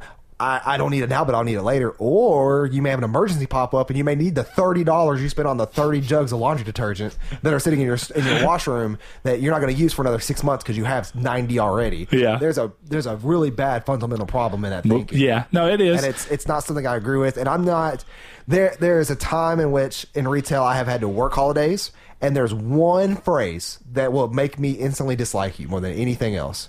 And that is, if I am working on a holiday and you come up to me and you say, "Oh, it sucks you have to be here," and it's like, okay, I'm here because you are here. If you would actually stay at home and be with family, or stay at home and enjoy the holidays, even if you have no one to enjoy them with, then I would not be here. And then the fact that they're so oblivious as to just say it out loud like that. I'm so sorry you guys have to be here. If you catch yourself saying that, don't say that to people who. Well, no. If you catch yourself saying that, you should know that you probably shouldn't be at that place. Exactly. But if you're one of those people who like, oh, that's a nice thing to say to somebody, it's not. It's one of the biggest insults you can give somebody who's working on a holiday. Instead, thank them for being there. Just say, thank you guys for working. I know, I didn't have to come in here, but I needed this real bad. Thank you for being here. That's it. It sucks. Everybody has to work these days. There have been times in my life when I worked previous jobs where I just really want to say, well, if you weren't in here, I wouldn't probably have to be in here. You and everybody else that's coming in the store today. But yeah. And I'll give you, so my flip side of that is, like, of course, I bought 3 things. And 2 of them were things that I was already going to buy, and I just managed to get them cheaper. And that's what. And I actually whenever I was going to buy them, I said, no, I'm not going to buy them because I know they're going to go with sale. Go out on Thanksgiving because we were all hanging out on Thanksgiving the way it should be. Yeah, and I agree with that. So I'll agree that if you're talking about Black Friday in terms of the aspect that it starts on Thursday, I completely disagree with that. And even whenever I used to work retail, I worked GameStop, Black Friday, if you had to go in and work, it was a required. Look. You know that we're off and we're completely closed on Thursday. Instead, when you come in on Friday, depending on which shift you work, well, you know what? You got to come in at 4 a.m. on Friday morning. We understand that sucks, but at least you had time with your family. Yeah. And, you may be going to bed. I think that it strikes a balance. Yeah. And my thing is that too many companies now are doing this, like we said, week-long stuff. That I like, but I also dislike. It's very much so a double-edged sword when it comes to this, because I like it because not only does it give everybody offers throughout the week, but it also creates less of a frenzy on the actual day. Exactly. It used to happen. What I don't like about it is that some of them try to start so early that everybody is doing it. So now all these places are opening up earlier than they should on Thanksgiving. Because it became a competition. The first company to go, well, hey, instead we're going to open on 9 o'clock on Thanksgiving. Yeah. And then the next year, the people go, you know what? Well, we're going to open at 5 o'clock on Thanksgiving. Yeah. And then GameStop this year goes, well, we're going to open at 3 o'clock on Thanksgiving. It's ridiculous. And it's one of those things that, like, I don't support at all. I like Cyber Monday is one thing, and that's pretty much the only thing I care about. Well, what's really interesting is that there's certain 0 things this year. There's certain, and this is actually something I like the idea behind, because it's essentially the spirit of what you're talking about. In this sense, this is a holiday, right? And I know that Black Friday is not a holiday. I'm talking about Thanksgiving. Okay, just making sure because you're saying people going to Thanksgiving. People having to work on Thanksgiving. Yeah. Now, of course, we all know that there are certain jobs out there that there's just no potential way. And I'm not talking about completely outside of traditional retail. I'm talking about things like gas stations. Right. And gas station convenience stores, something like that. Movie theaters tend to stay open on Christmas and Thanksgiving. Yeah, and that's, it's one of those things where... big name ones like Cinemark and... Yeah. like because they do the AMC, Tinseltown, all that stuff. Yeah, Tinseltown. But anyway, when you look at that and the way that they do these things, those are jobs that you have to do that because you might be stopping someone else from being able to go. So it's more of like, well, we understand that this is a weird position, and it's normally going to be younger people, hopefully, that have to do this. And that's unfortunate, too. But it's one of those things where it's like, well, you have to be able to stop somewhere and get gas, because what if an emergency happens and you have to drive 8 hours on Thanksgiving Day? Stuff like that is... It's unfortunate. That's when you do... But it's a different type of unfortunate. Yeah, and to be nice, that's like when if you have to go to a gas station to get gas, you're like, thank you for working today. Yeah. Because, and you mean it when you say it. And that's one of those things. And if you're not going to be nice about it, just pay with your car at the pump. Which, I mean, you could say that. Right now that people get ridiculously, like, stubborn and just blunt-headed when it comes to shopping around the holidays. Yeah. They don't understand things that should be understood. Yeah, I'll give you that. But that's one of those things. So that's a whole different ball game than people having to be like, I honestly, when Walmart started announcing they were going to be open on Thanksgiving, I was like, why? Give those poor people a break. Give everybody who doesn't legitimately need to be somewhere a break. Well, guess what? You may be complaining. If you ill prepared, and this, I honestly believe this, time management. if you ill prepared to get everything you needed for Thanksgiving to a point where you needed to go last minute and get some food at Walmart at 9 o'clock or 10 o'clock in the morning, be hosting Thanksgiving. Yeah. Then guess what? It comes down to poor time management and you being ill prepared, and that should not fall on the fault of I agree places staying open. But anyways, hold on, I'm gonna get the rest of it. So what I did buy, just to answer the question, because it does come into it, and I think that these are weird things. I don't like to wait for things or ship things because I just think it's unnecessary when you can go and get them. So instead, what I do is I don't do doorbusters either. I let Friday morning happen. I wake up just as I would any other day, and I just kind of have my day, and then around 5 to 6 o'clock, I go out at the end of Black Friday and just kind of see whatever's left. Because by then it's pretty dead. Yeah, so what we did this year, Dad came over Friday. We hung out with him, ate some food, and about 5 o'clock, I think it was 5:30, he left. And we're like, okay, well, we don't really have anything else going on, so now we're going to go out because we need a Christmas tree. And we haven't bought one since we've been here. We had one from the old house that was in really rough shape. It was too small, blah, blah, blah. Like, well, you know what? We really need a Christmas tree. Pull the trigger and go get one today. Found one, so we got one Christmas tree. And then I was like, well, you know what? I already wanted, and I specifically made plans to buy Astrobot. I just wanted, but I didn't know if it was going to go on sale because it's kind of new. So I was like, if I'm going to hold off, if it goes on sale, I'll pick it up, and if it doesn't, I'll just pick it up anyway. And then Assassin's Creed Odyssey, which I didn't expect to go to 27, but it went to 27, and I was like, well, I'm really glad I waited. It's crazy because that game came out 2 months ago, something like that. I think it was last month. I think it was early October. Yeah. So we're going to get into that here in a minute, though. Yeah, and that's a little less egregious, but yeah, we're about to get into that. Last question here is from Mr. Matt Green. He says, what ridiculous reasons have you heard for bad reviews on games? For example, Battlefield because of women being in it.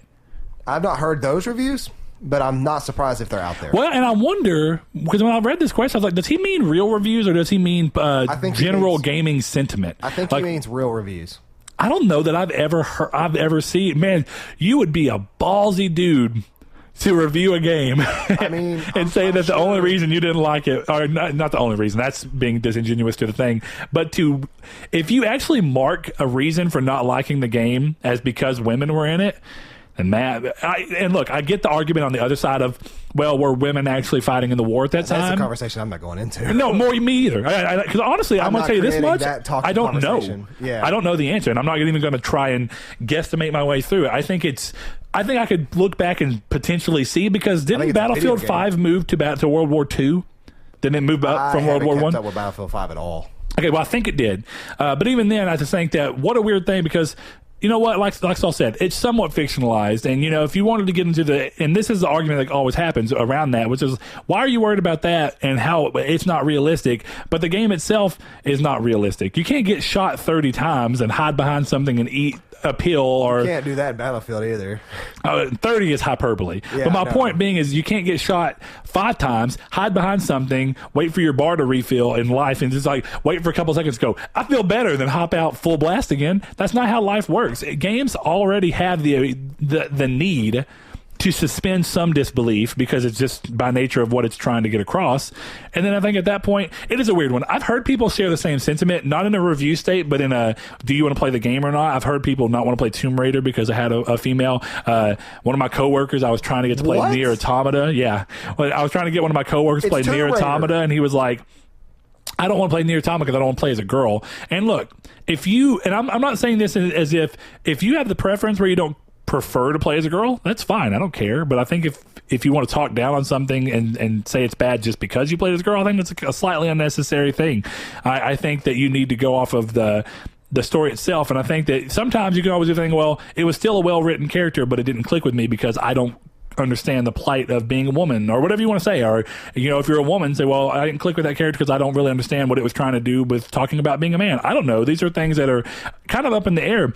But I think that you need to look at things as openly as possible and go, you know what, was this actually a good character despite the fact that I didn't click with it? You know, because it shouldn't be of whether or not I clicked with it. It's like you can look at everything and be like, okay, was it a good character despite the fact that it just wasn't for me, and kind of go off of that. I think that's a weird review, but if we want to talk about the most ridiculous thing I've heard in a review that I know is an official review, and we talk about it all the time, was 7.8 too much water. That's my answer. Yeah. Which was Pokemon Alpha Sapphire and Omega Ruby's review. And it was one of those things where... That's the only answer I have, because that's the most ridiculous thing. I don't think I've ever seen another review that was that ridiculous. Oh, well, you know what? We could say what made me more mad than anything. I talked about this plenty of times, and this is a quick one. The Order getting 3 out of 10s, and then what made me more mad is that you would give it a score of 3 out of 10, and then you'd re-review it. It's like nothing in that review loosely came out to what would, in my mind, level out to a 3 or 2 out of 10 score. Okay, the game is too short. Okay, the game doesn't have enough action in there. Okay, these are all just gripes that, while may affect the score, how does that these small gripes, does the game work? The game works. Does the game have good voice acting, good motion capture? Does it look good? Does it have a lot of glitches? Does the game crash all the time? Does it? It's one of those things where you have to look at that. It's like, in no way, shape, or form can this game be a 2 out of 10 on an objective scale when you're trying to, it's why one of the things I like about Game Informer when they do their reviews is that they have squares for the reviews of replayability, audio, video, graphics, story. That way they kind of give you an idea, and there's a short synopsis of what they thought about each one. Is it replayable? Moderately, or little replayability, or massive replayability? Did it have good audio? Well, the voice acting was good, but the music suffered by not being of very good quality. Like it wasn't mixed in right, or it was a poor score or something like that. I think on things like that you can kind of go off of that, but that's why I like that idea, because it doesn't, if you do that objectively, then you can look and go, okay, well, it fails in these 2 areas. It fails in the gameplay aspect, and it fails in the replayability aspect. So by that, we're going to knock off 2 points per, and we're going to give it a 6 out of 10. Okay, fair enough. Yeah. Makes sense. And that's why, so that's not one ridiculous reason necessarily, but it's more of a, how do you end up with that score, and then your review doesn't even justify it. Those are, and that I've seen that happen with other games. It's not just the Order. It's just one of the most egregious examples I've seen. So that wraps up Reader Mail, and that moves us into the main topic. Saul, do you want me to do it, or do you want to go for it? Pop off into it. Okay. All right. Where we're going with the main topic in this one is essentially, like we teased in the beginning, similarly, but not even closer to launch, sadly, as Shadow of the Tomb Raider, Fallout 76 has been discounted as low as $35 in the U.S. and as low as $29.99, and I can't remember ever what the C is. I don't know if it's pounds or francs or what, but this was in Amazon Germany. And did you say francs? Yeah. I was just... That's not a real thing. Throwing out... I think francs is wasn't it like Prussian francs was a currency at some point? I'm just throwing random currency information out there. My point being is that I don't know what it is. Anyway, with that being said, it's gotten as low as essentially half price in other areas. And that is 9 days actually, I think we looked it up. 9 days after the game launched. Yeah, that's... For this game to hit Black Friday and do this. One of the most cheapest price discounts on a game ever. That quick. And what's crazy about that, because me and Saul were talking about, of course, we talked about Fallout 76 a couple of times on the show, and I don't think either of us has played it at all yet, right? You didn't play it at all? No, I was going to say, I was trying to think if I even downloaded the beta. No, I haven't downloaded the beta. Oh, me either, because I didn't pre-order the game. Well, I felt like I remember somebody gave me a code. Was it Liam? Did you give me a code? I wonder if he gave me a code or not. I don't recall these things, but regardless, that happened. I didn't play the game at all. I have literally no clue as to what the game is like. But I think this is either this is gross decision making, like just poor decision making on the manufacturer's part to do the game. If they consider it to be, this is a G-rated podcast, Kitty. Stop aiming yourself that way towards the camera. But anyway, if it's the publisher, in this case Bethesda, making the decision to just discount the game, even though in their mind it's performing to, which in my opinion, I don't think any game that is performing to expectations drops in price, because you can see that with Red Dead Redemption, which as far as I've seen on Black Friday, it did go down in price on the limited edition and the other one, whichever it was, like, you know, the later editions, but the base game that was $60 never went down. So what happens in that case is that you can get the game for cheaper on the mega editions and the stuff that comes with extra stuff, but you never were able to spend less than $60 on the game, despite the fact that those were on sale. So when you look at it in that sense, it's one of those things where, yeah, something like Assassin's Creed, which is still a relatively new game and hasn't had too much time to, you know, necessarily deserve a price cut, definitely to the extent of $27. I was honestly really surprised. Yeah, but Tomb Raider's about to have another one. Yes, I know, and that's even crazier. So 65% off.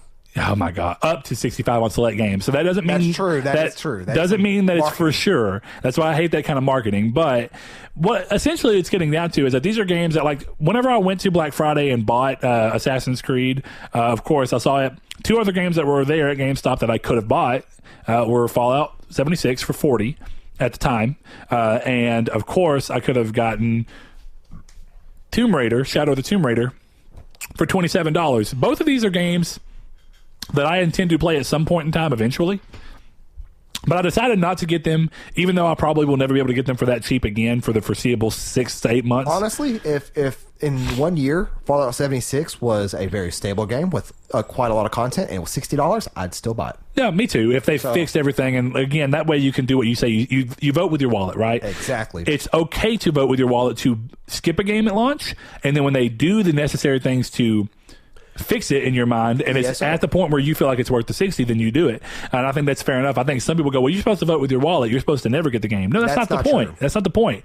I show encouragement that I agree with what they did here in hopes that it will mean that they do these things closer to launch next time, and that it's not, you know, so far removed. People with that mindset tend to forget that being I don't want to say that negative, but being like that makes it to where when a game like Elder Scrolls, like Destiny 2, or, you know, even World of Warcraft at points and Final Fantasy 14 at points, when all these online only games and MMO style games, when they go and they're having a very hard time in development and they need fixing and they finally get the fixes and there's an update and there's DLC that with that update and it makes it a much grander and better game, you forget that if you're still boycotting at that point, even though you had intentions to get it, but you're only boycotting because of the very first launch, you're hurting the fan base of that game. You're not hurting the developer at that point, because everybody else is coming back.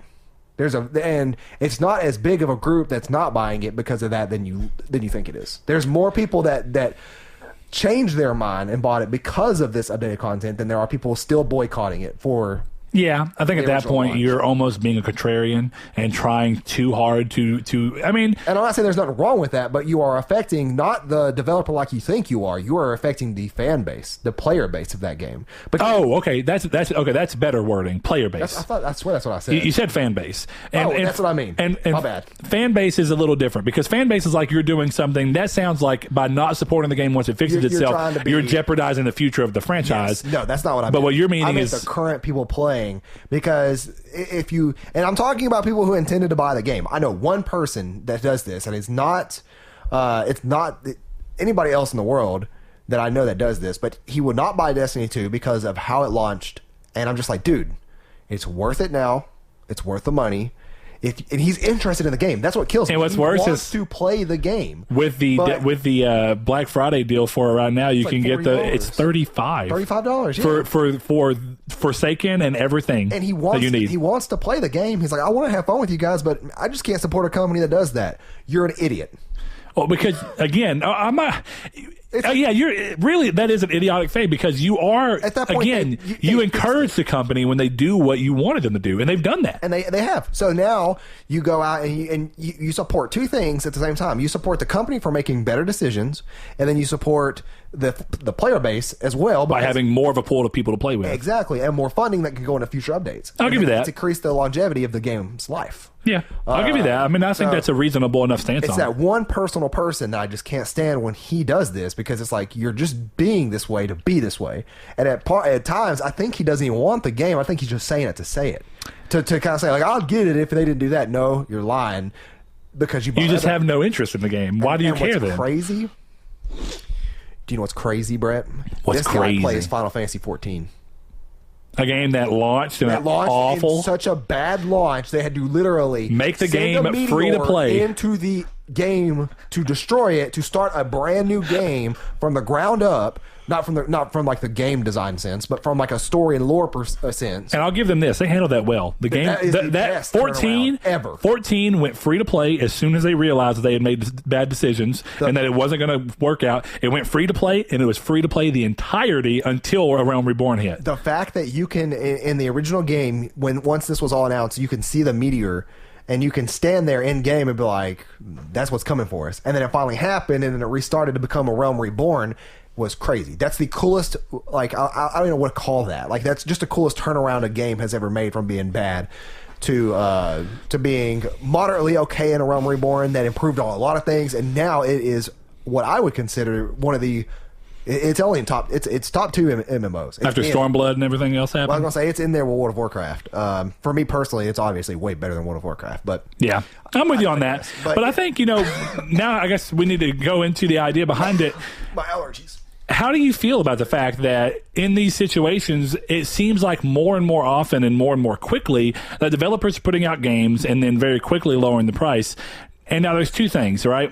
Typically, the argument that I would say lasts whenever you lower the price on something is that enough time has passed that the $20 more that you spent is justified by the fact that you played the game 3 months before everyone else, or were able to continuously play it for 3 months before the other people. Like that justification. Yeah. It makes it worth it. And that that's the perfect example. If you used MMOs as an example, so one of those things that happens is, of course, you can buy World of Warcraft and then you can buy every update as soon as it hits, or you can wait for the update. The DLC that interests you, and then you can get the previous one with it, right? Right. So if you haven't played World of Warcraft in 6 years, and then you come back now in their most recent expansion, which includes every expansion before it, you buy it once and you go, well, yeah, maybe I'm getting all of the game for way cheaper than you did, but you also were able to play the game the last 6 years and got 6 years worth of value out of the game. Yeah, and that's interesting too, because that's happened in Destiny with people I know personally, and because that's essentially what happened with me. Of course, I bought Destiny.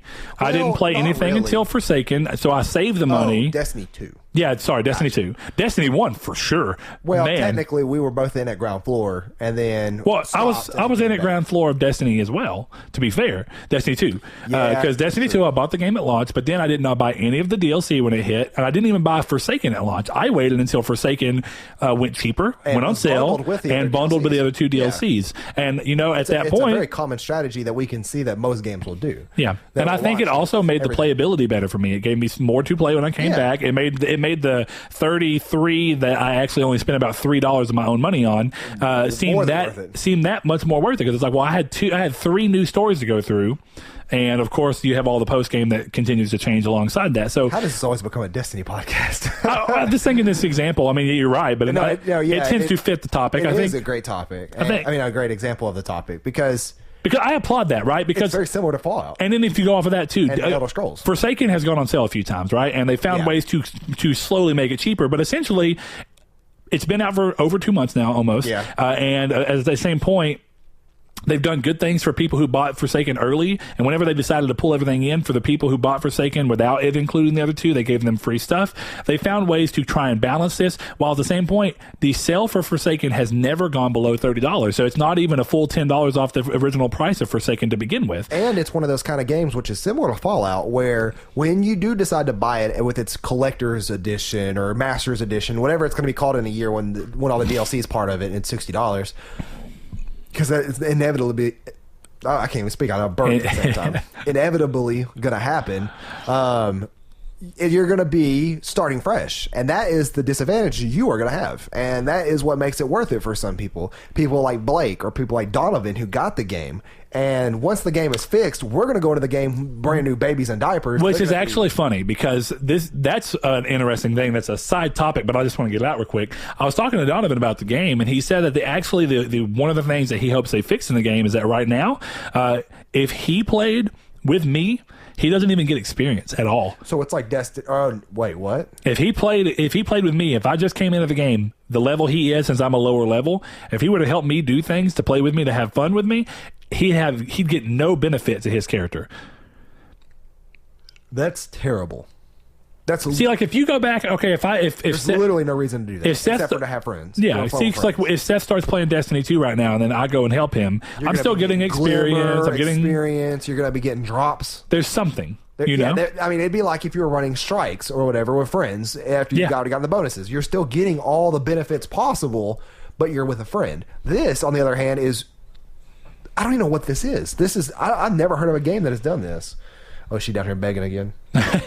Your fur makes me like seize up. Well, look, it's just one of those interesting things that in this particular situation, you have two games now that have done this, and of course you could try and if you wanted to lump in Assassin's Creed going at under half of the cost of when it launched about a month later, a little over a month later, because I think Assassin's Creed was early October. So for it to go on sale in late November, it's getting very close to 2 months. And to be fair, we did mention this beforehand talking before the podcast, but this is a point in time in which there are sales bound to happen due to the nature of the holidays. So for the game to go on sale 2 months later, during the discount during that holiday is fine, but for Fallout to go $25 cheaper, and if 9 days after release, 9 days after release, regardless of the fact that, because it's funny, in one case you can go, well, it's a sale and you should expect it to go on sale. Well, that's a little different than saying, well, okay, it's different than saying, okay, well, the game went on sale and then 2 months later. I'm trying to think of how to word this. It is different. You're using the right wording you're using the right setup though. Whereas Assassin's Creed releasing 2 months ago and then going on sale during a time where you expect a sale makes sense. Exactly. A game that just launched 9 days prior that you expect to skip. It's like Red Dead. I expected Red Dead to skip. It's happened twice now. Yeah. Within these past 2 days, it's gone on 2 different prices below $40 from 2 different vendors. Yeah. Not on the same sale. Yeah. And to me, I know, Kitty, you're just. Talk away, Saul. Yeah, for me, it's one of those things that I knew I wasn't going to buy it at launch because I did the philosophy I always say and encourage people to do, a very common one, vote with your wallet. But it is hard to think that if I'm having fun, and that's another thing that factors in as well, is the fun factor and is the personal factor, is it worth it for me to have played this game for $25 or $35 more than what people are getting in at right now if I'm having more fun with friends? I do think, though, that Fallout looks to be so flawed that for me, that would never have been worth it.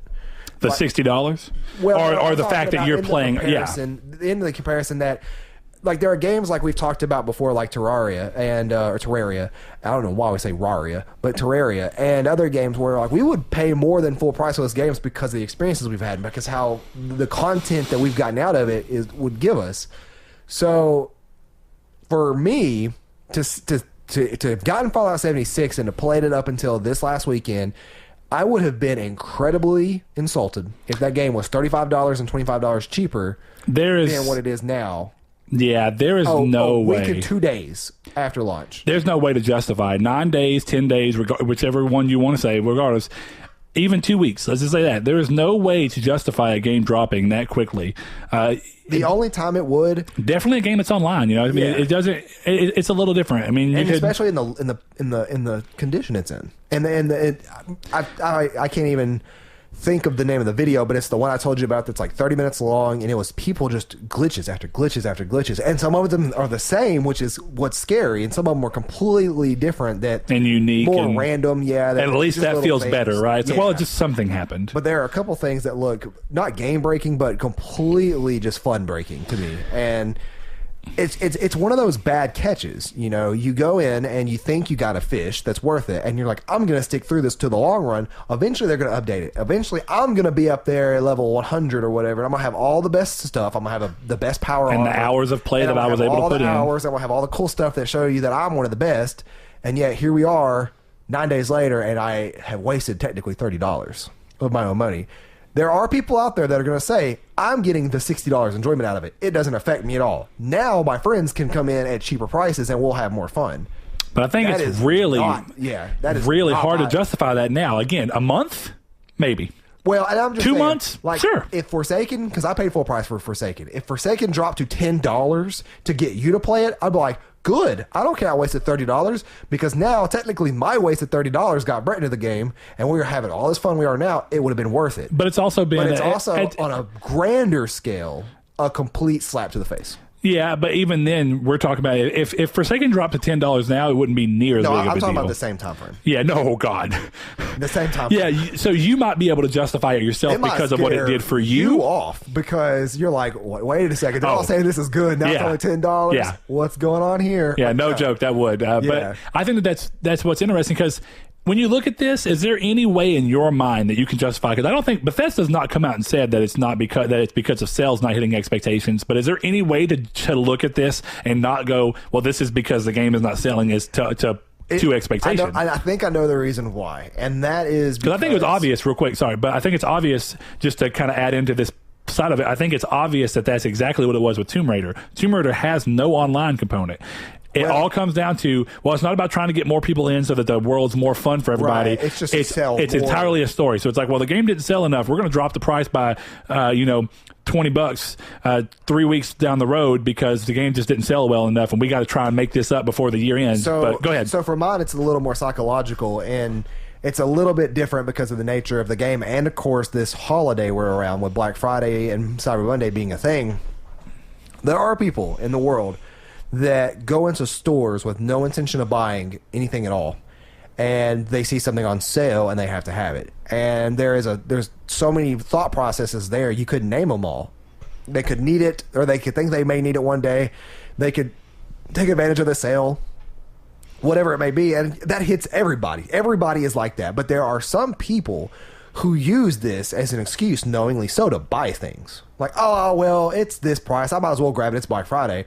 But they know they don't need it. They know they don't really want it, but they do it anyways. And I think everybody kind of struggles with that, but I think most people hopefully would have an easier time going, no, I really don't need it. I've seen people make some really, really dumb decisions doing that. And we talked about one person in particular the other night.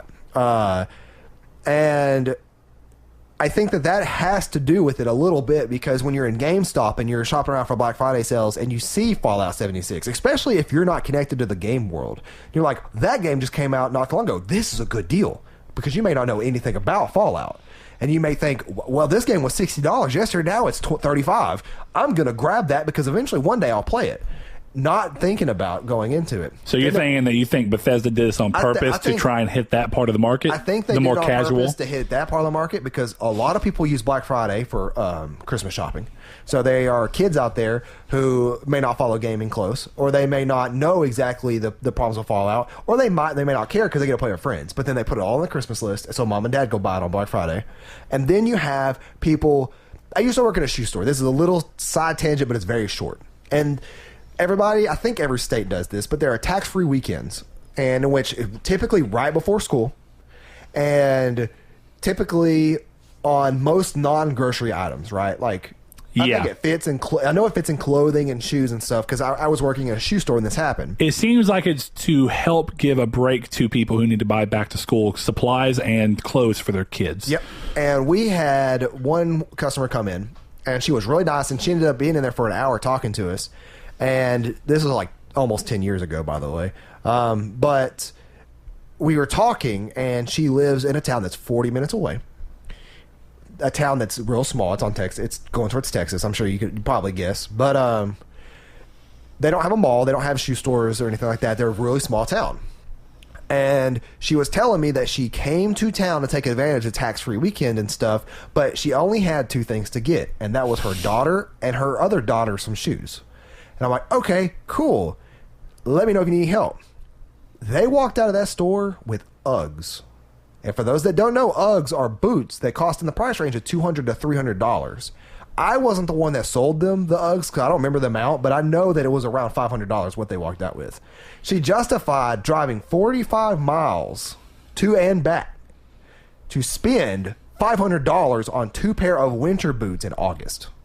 Just to save the little bit of tax. The $45 in tax. That is because of our state. That is quite a bit. Or I guess that was Texas, so it wasn't as bad. So 45, yeah. It's like $45 in tax. Yeah. So there are people who justify these weird purchases in their mind, especially during these kind of sale weekends. So I think that Bethesda did this intentionally. I could see that. I mean, marketers and all these people have these ideas laid out in the way we shop, so they know that they look at buyer habits. This game sucks, but one day it'll be good. I'll pick it up while it's cheap. Sale right there. They don't care if you're going to play it for 2 hours or 55. You bought because ultimately to the publisher and the marketer, it doesn't matter about whether or not the people are playing it. It's about whether or not the sale happened. Exactly. And they want you to at least play it once so that you open it so that you can't return it. Pretty much, yeah. That's essentially where they land. They don't really care, or they just hope that even if you don't open it, you sit on it outside of the window of when you can return it. Yeah, and then I think that's what happened. I think that they took advantage of this being a holiday weekend. I think they took advantage of the massive discount this game had. For reference, we were talking about before, Red Dead Redemption 2 was cheaper by $10. And that was the $70 version or the $80 version of Red Dead 2. The base game wasn't even discounted, at least through GameStop. It might be through somewhere else. And it was so many websites to keep from what I saw, it wasn't discounted on the PlayStation Store digitally or anything. So the only digital versions that even got sales were, again, the upper versions outside of the base game. So and that's a game that came out 4 weeks ago. So you have this mindset, and it's super interesting. And I really want to hear from people who watch, whether it's the comments, Twitter, Facebook, Discord.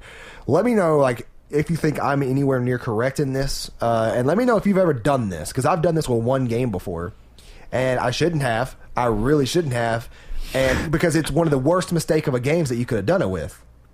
That was Star Wars Battlefront 1. That was made Lord. that was made by EA, not by Lucas. The DICE one. LucasArts. I mean, I can't remember the name of the studio. I think it was the Pandemic or whatever. Yeah, you're right, Pandemic. But I love how I said I don't think I know it, and then it said I'm pretty sure that's the exact name. Yeah, it is. Anyway, go ahead. But I bought that game when it was on sale to $45, and I bought it on the PSN store. So I was like, you know what? I'm gonna play this game eventually. I probably played that game 3 hours total, but they got my $45, and obviously digital, so I couldn't return it. If it was GameStop, I would have gotten back garbage in terms of trade credit, but at least at that point I could trade it in. But that is exactly what I think they did, and they did it on purpose. I think that, and I don't think it was malicious. I don't think it was to get people to buy a broken game. I'm not trying to make Bethesda out to be bad guys. I'm just saying they knew what they were doing. Okay, in a way they are. Let's frame it a little differently. In a way, they're not bad guys in the sense that they're just trying to literally go and drink cigars behind them, be like, "Ha ha! We tricked 30,000 people into buying a game that doesn't even work." Puff the cigar. Yeah. But I think what you mean more is that they're not being malicious in the intent of trying to just get somebody to play something. But what they're trying to do is push the people who they hope already have interest in the game to go ahead and buy it ahead of when they were apparently. Because look, I guess in Bethesda's mind, they can go, look, we can either wait until the game would naturally go down to which is rare, first of all. Bethesda games do not tend to drop in price. I'll give you this example. Skyrim did not go down to $40 used in GameStop for 2 years. Yeah, I know. That's what I'm saying, dude. It did not drop 10. I mean, I'm sure there's probably sales on it, but when Skyrim came out, there was also no Black Friday sale for Skyrim, and it came out 11/11/11. So Skyrim VR, right? Most recent. But this is talking about a game that's already out. Still $60. Yep. And it was on Black Friday sale for $30. Which makes sense. Yeah. Very sensible. They should have launched at $30 to begin with. Skyrim Collector's Edition or whatever. What do they call it? Special Edition. Special Edition. For PS4. Or is it $50? It finally dropped to $40, and it was on sale for Black Friday. This is 2-year-old game now for $15. But it was originally $50, right?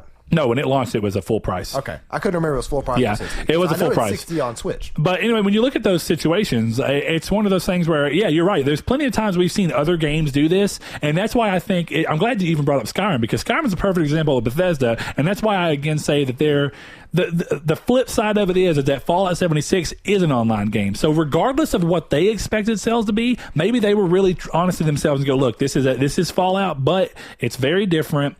It's going to be online only. People may not buy it because of that. Even though we put a lot of money, we're going to have modest first month sale expectations. Well, now it's and then let's month when this is included. Sure, in the first month. this is included. That's what I'm saying. Well, even then, okay, we're going to have modest first week expectations, and as the game continues throughout the year, and we improve it, and more people hear about it, and word of mouth gets out, it'll be worth it, and we won't have to lower the price. It'll just kind of work out that way, right? Right. You could do that, but it's because of the fact that it's an online game. I do see it being that they're like, well, we need to do something that gets more people into the game. That way the online aspect feels utilized and people aren't buying it going, why the hell did I buy this game? And I'm still just playing it by myself, but it's not as good by itself as it would be with other people. And I don't know these things. Like I said, I've not played the game, but I think when you look into the mindset about what Bethesda were trying to do, in the past, we've seen them with games that were entirely story and single player focused. They refused to lower the price on things. Now, that's on their own franchises. To play the devil's advocate of the flip side of that, we have seen within the first launch month, Wolfenstein 2 on PC on Steam, and I can't remember anything else. It was 50% off. It was the launch month on Steam, which is crazy. But the game also underperformed. Yeah. All right. The Evil Within 2 also went on steep sale, underperformed. The Evil Within underperformed, went on steep sale. I got the Evil Within 1 within the first 3 months for like $19 on computer. Well, you know what's crazy is that if the games, I would be whistling almost a different tune, and I'm not even whistling a negative tune right now. It's more of like a shocked plus like. Well, I'm going to say it's a negative that they're dropping the price this much. No, I'm talking about. It's a positive, just to finish that thought. It's a positive, and then you can go back to your sorry.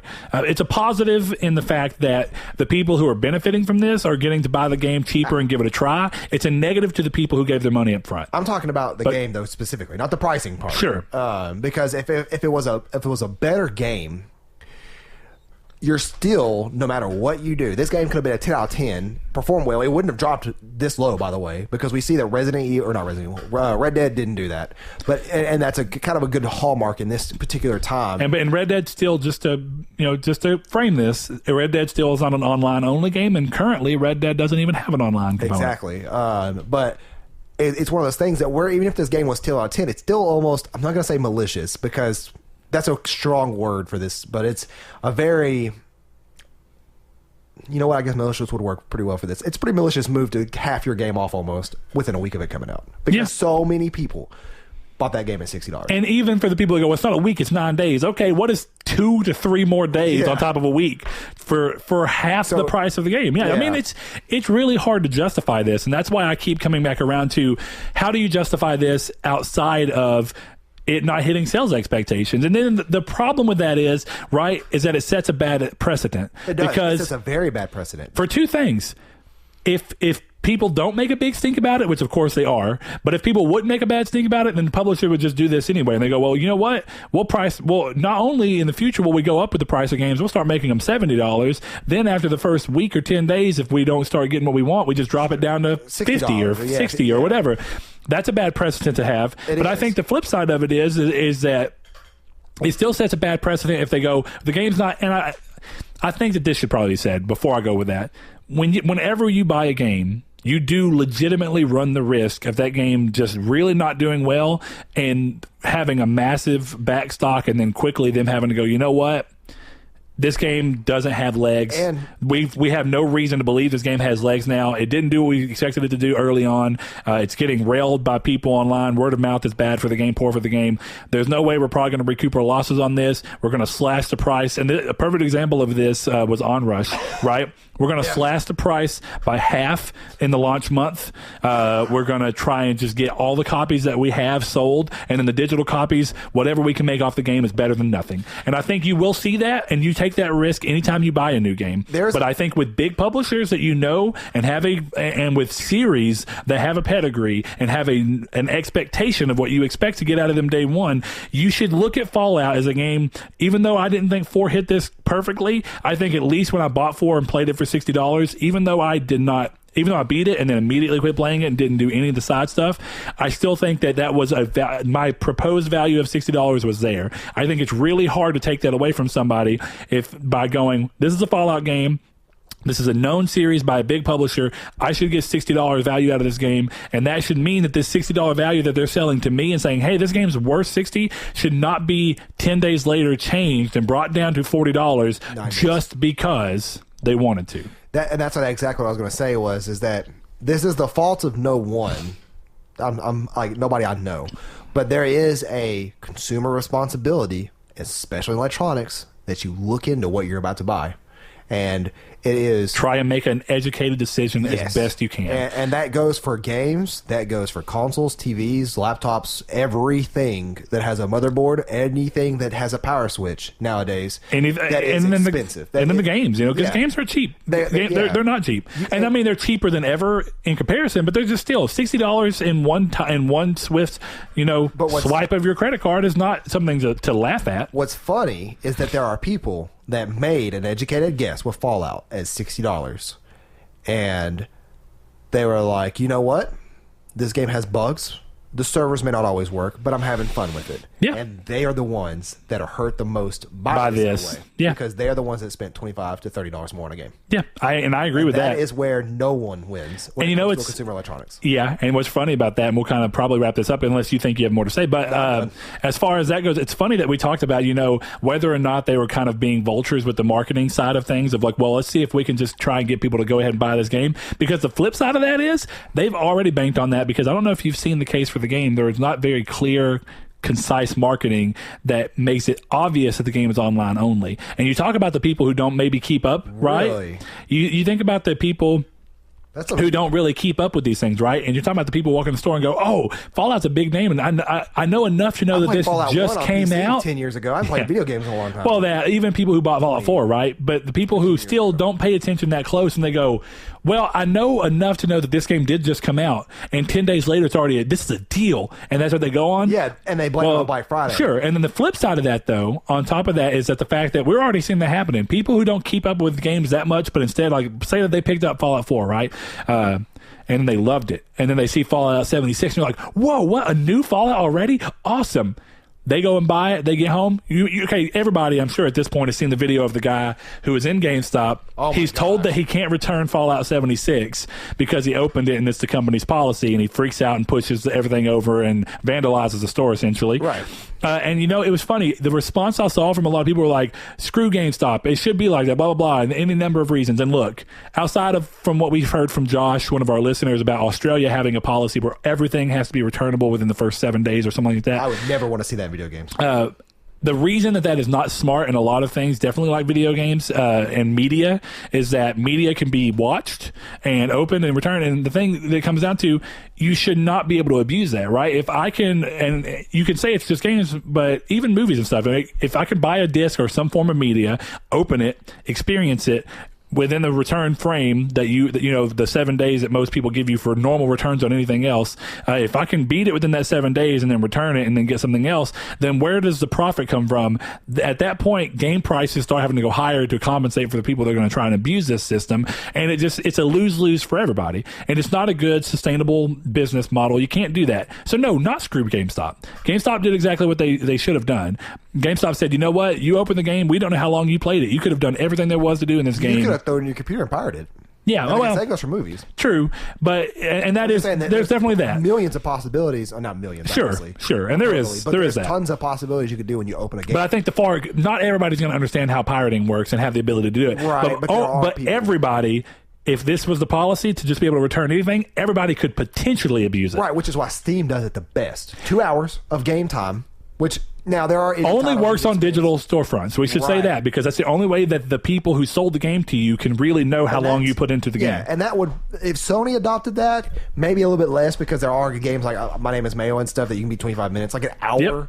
That would give you enough time to experience some of the game to know if you're going to like it or not, or if it performs well or not, which are two of the main reasons why you would return a game. Yep. I didn't like it that much, or it just frame rate's 0. Like, I can't play the game. Yeah. So, and I'll give you that, and I think that's fair enough. But yeah, going towards the marketing thing, I know a number of people, and this happened with Call of Duty as well, Call of Duty Black Ops 4, who bought the game because of the history they have with the series, just to find out that they weren't able to play it in any form or fashion, realistically, without having online. And either they don't enjoy playing online, or they don't pay for internet because they don't enjoy paying online, or they don't have the option for internet where they live. So that's one of those malicious marketing things too, where it says it on the case, but it's not obvious. And if you were just a general consumer who walked by, I think that's why I always tell people, I think that GameStop should be, and this is a side tangent at this point, but I think GameStop and any place that sells you a game, that sells games, and if it's like electronics department, they should have people that are definitely from GameStop. They have no excuse. Unlike Walmart, you can go walk to the back, grab it, and just walk up to the front and pay for it. You can't expect every cashier to know. But GameStop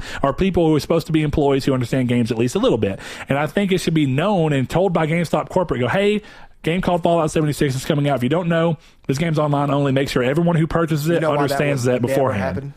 Why? Because they're only going to figure that out when they go home and pop it in. Oh, I know. After it's opened. Yep. And that's the problem. And that's a really big issue. I know, but I'm just saying, as a company, to sell more stuff, they would never do that. I think they should, because I think they should too. That will never happen. Because that's how you're going to get. That's how you're going to get customers against you. Customers can go, they knew and they didn't tell me. It's been a policy in video games, VHS, DVDs, everything for the past 20 years. Oh yeah, but not online only.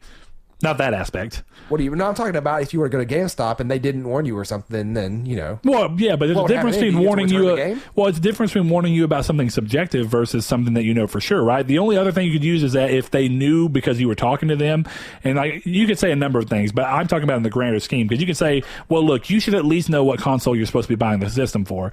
Because, of course, the moms who open the Xbox One game and go, it wasn't working my son's PS4. Why'd you open it? Why'd you buy it for Xbox One? You didn't even know the system? That's loose enough, right? You should know. Any consumer should know what system they have. That means he didn't really want that much. Because trust me, my Christmas list came down to a T. I knew exactly. Get me Rocket Power on the Game Boy Advance. By the way, the game was fantastic. But get me like this on this. I knew exactly what to ask. Yeah, but my point is that for people who do keep up and know what system they're buying it for, but don't understand and don't sit there and micromanage, look at this case, and haven't kept up with the news enough to know that it was online only, may pick that game up. And I know people who've done this already. Pick the game up, got home, don't pay for internet because they either can't have it where they're at because they live in just too far away from everything to do it, or they don't pay for internet because they typically don't like online games and they wouldn't have bought the game had they known it was all online. I don't think it's unfair of you to expect a place like GameStop that should be knowledgeable of games. It's unfair that they don't. I'm saying it would never happen. I get what you're saying, company aspect, but it's a very different thing, because one is like the other subjectives that you talked about that for 20 years or whatever is just is it good or not, or something like that. But as far as whether or not you have what's required to use it, that's a whole different ballgame. By looking at the disc, I have a PS4. It has a disk drive. This is a disc. The case says PS4. By all accounts, this will go on my system, and my system will play the game. But internet is this entirely separate thing where it's like, but that one thing renders the entire game useless. Right. And I'm not disagreeing with you. I'm just saying that if this gets a copy sold at GameStop. But I get what you're saying. But my flip side of that is that's going to run GameStop out of business and any other place out of business more, because people are going to be mad that they can't return it. Well, and this is where I begin to disagree, because there is a line that the consumer should have the responsibility of the knowledge of the product they are buying before they blame it on a company for not. Because if you start here, where's the line end? Well, then this brand of dog food because whatever reason why. And I do get what you mean in that sense, but I think that completely steals the ability. And this is that would be a negative at some point for some games, because some games rely on the fact that, and I mean that in AA games like Vampire may have sold even better just because somebody walked in one day and go, you know what, that looks cool. I don't need to do much. I just see the case. I flip it over real quick. I see what looks like combat. I pick it up. I end up loving this game, and it's just a random game that I found. On the spot purchases are something that marketing has used forever. That's not even marketing sometimes. Sometimes people go out of their way to go to the section just to look at something and go, you know what? People did that with albums forever. This album art looks cool. I'm going to go buy this album. True. And I don't think that's one of those things. You should not have to be completely abreast of everything, because all that comes down to, that's one factor. Even if you somehow manage to know everything else, it shouldn't come down to the store. It should come down to the publisher of the game putting it on the case. Well, yeah, but I mean, and then you have the argument from the publisher would be like, well, if we made it very obvious, then it would make the case look ugly. Well, I don't care. You need to make sure that people know what they're getting into. There are cigarette cartons in, I think, London or the UK. I was going to say London specifically, but they'll have like people. There's like the lungs on it and stuff. Like it's massive. There's no marketing on them. There is just a big old picture of like decayed lungs. There's like, you know what you're going to get now. Doesn't matter if the thing's ugly or not, but. And I'd argue with that too, but I'm just saying that's why you wouldn't. I mean, I'll give you this. I think it should also be in the publisher, but if the publisher's not going to do it, then the point of sale should do it. But no, way too much work. I don't think so. Not for a place like GameStop. If you come back at me and say, you didn't tell me this was online only, I'm going to be like, you bought the game. You should know when you bought the game. Again, not for a place like GameStop. Anywhere else, I think it's really hard to ask that of a place like Best Buy, who have people that are not all entirely trained around video games. I mean, at that for point, people like Walmart. A register prompt that you read. Like, you scan a game and then bam, there it is. GameStop should do that. But that's even easier. But that'll never happen because then it could potentially lose them a sale. Yeah, I disagree. I mean, I get what you're saying. I get that it can lose them a sale, but I think it does more damage. No, I don't think it does any damage. What are they going to do? Refund it? Well, no, look, you make profit on it. No, you do damage in the future because I stopped doing business with you. If GameStop does that, and I go, you have no excuse. Why do you blame the employee for not warning you on something that they may not know? I don't, but I know that there are people that are going to do that because, again, they don't know these things. Blame somebody on this because they don't or do not know you have internet. You are the dumbass. Not that. It's not about whether they know or... If I go to GameStop and I don't have internet and they don't stop me from buying Fallout 76, I'm not going to blame the employee. I'm going to be mad at the game dev for not putting it on the box. Publisher. But publisher, yes, I get that. But I'll even go outside of that. I'm not going to stop shopping at GameStop because of that. It's not their responsibility. And I'm not saying me or you. And I'm also saying the potential of other people who are going to do this and are going to be mad. In the world, and y'all are wrong. I mean, I don't know. I'm just saying you've got to look at things, regardless of what we think, you've got to look at things through the eye of people who are more casual, and they feel more betrayed because there's less information that they knew. Add a little new black and white box down there across from the ESRB that says online only required. And look, I'm going to give you a flip, right? So this is outside of them because Sony does the same thing, and I actually think they do a pretty good job at this, but there are still people... Sorry. There are still people that occasionally buy VR games that don't realize they're VR, despite the fact that Sony actually adds a pretty big little blue thing that's like, you're going to need these. Now, of course... So who do you get mad at? The GameStop employee who had nothing to do with the marketing? No. In that situation... It's a little more because it's easily on the box. Same situation same situation. I'll give you in terms of the point of sale. Different situation in terms, and I'll say the chain of who should go publisher first, point of sale next. Where do you stop with this though? So next time you go to GameStop, you're going to have, did you want to pre-order any games today? No. Are you sure this game's coming out? No. Do you have Power Rewards? No. Did you know this game requires internet only? Did you have that? Yes. Okay. Did you know this game was rated M for nudity? Are you okay with that? Yes. I'm above 18. And violence? Yes. Okay. Blood? Yes. It's going to become a big old thing of checking out, and that's going to lose customers. I get what you're saying. When you go to Books and Me, do you have a reward card? No. Do you want to sign for this magazine program? I just don't think it pushes that far. I mean, I get what you mean, and if you give an inch, you always got to be prepared to take a mile thing. And I get that, and we use that a lot as a saying. But I'm just generally speaking at the same time, I don't completely think that. I don't think anybody. I don't think anybody but the publisher. I do agree that first and foremost, it should be the publisher. But in the case of like Fallout, because I went and picked up the case, I was like, man, it's not easily noticeable that this requires online. Well, I was like, but then you picked up because and this was interesting to me because when I went and bought Astrobot, she said, I just want to make sure that you know this is a VR game. And I was like, Why do I have a feeling I know exactly who you talked to? Oh, this is a new employee I don't even know. Okay. I'd never seen her, but she said that, and I was like, hey, I'm glad you asked me that, though, because I was like, I think it's important to make sure consumers, definitely in a time like Black Friday... For people who want to be nice and like help represent their brand and go out of the way like that one, yeah. To require it of all customers to ask these questions, no. Because it's not going to stop there. I disagree, but it's going to become badgering a mom. But I also am not saying you're just completely wrong. I just disagree with that aspect of it. But anyway, let us know what you thought of the episode down below. It's gone quite a long time. So for those on Facebook who wanted a long episode, you got it. I'm going to be in the doghouse tonight, but it'll be fine. Yeah, tell Annie to text me and yell at me. Let us know what you thought down below. And if y'all don't see me for episode 87, my body is... I don't know at this point. Not discoverable. Do you think she would go all the way down to like Louisiana and just throw it in the Gulf? Probably so. We're going to say that his body will be in the Gulf. So, hey, you know what? If you see Saul next time, then just congratulations that he didn't die. But until then, I got gumbo. This has been Triangle Squared. Thank you. Thank you, guys. Thank you to our patrons, Chad V, Dan Barber, Josh Jarrell, Mikey12. My name is Dan, Douglas Blow, Sean Santarud, Shadowist, Steven Salazar, The Stonard, Travis Blow, Blake Popst, and Eduardo Palomino. If you'd like to support us on Patreon, the link is in the description below. Thank you.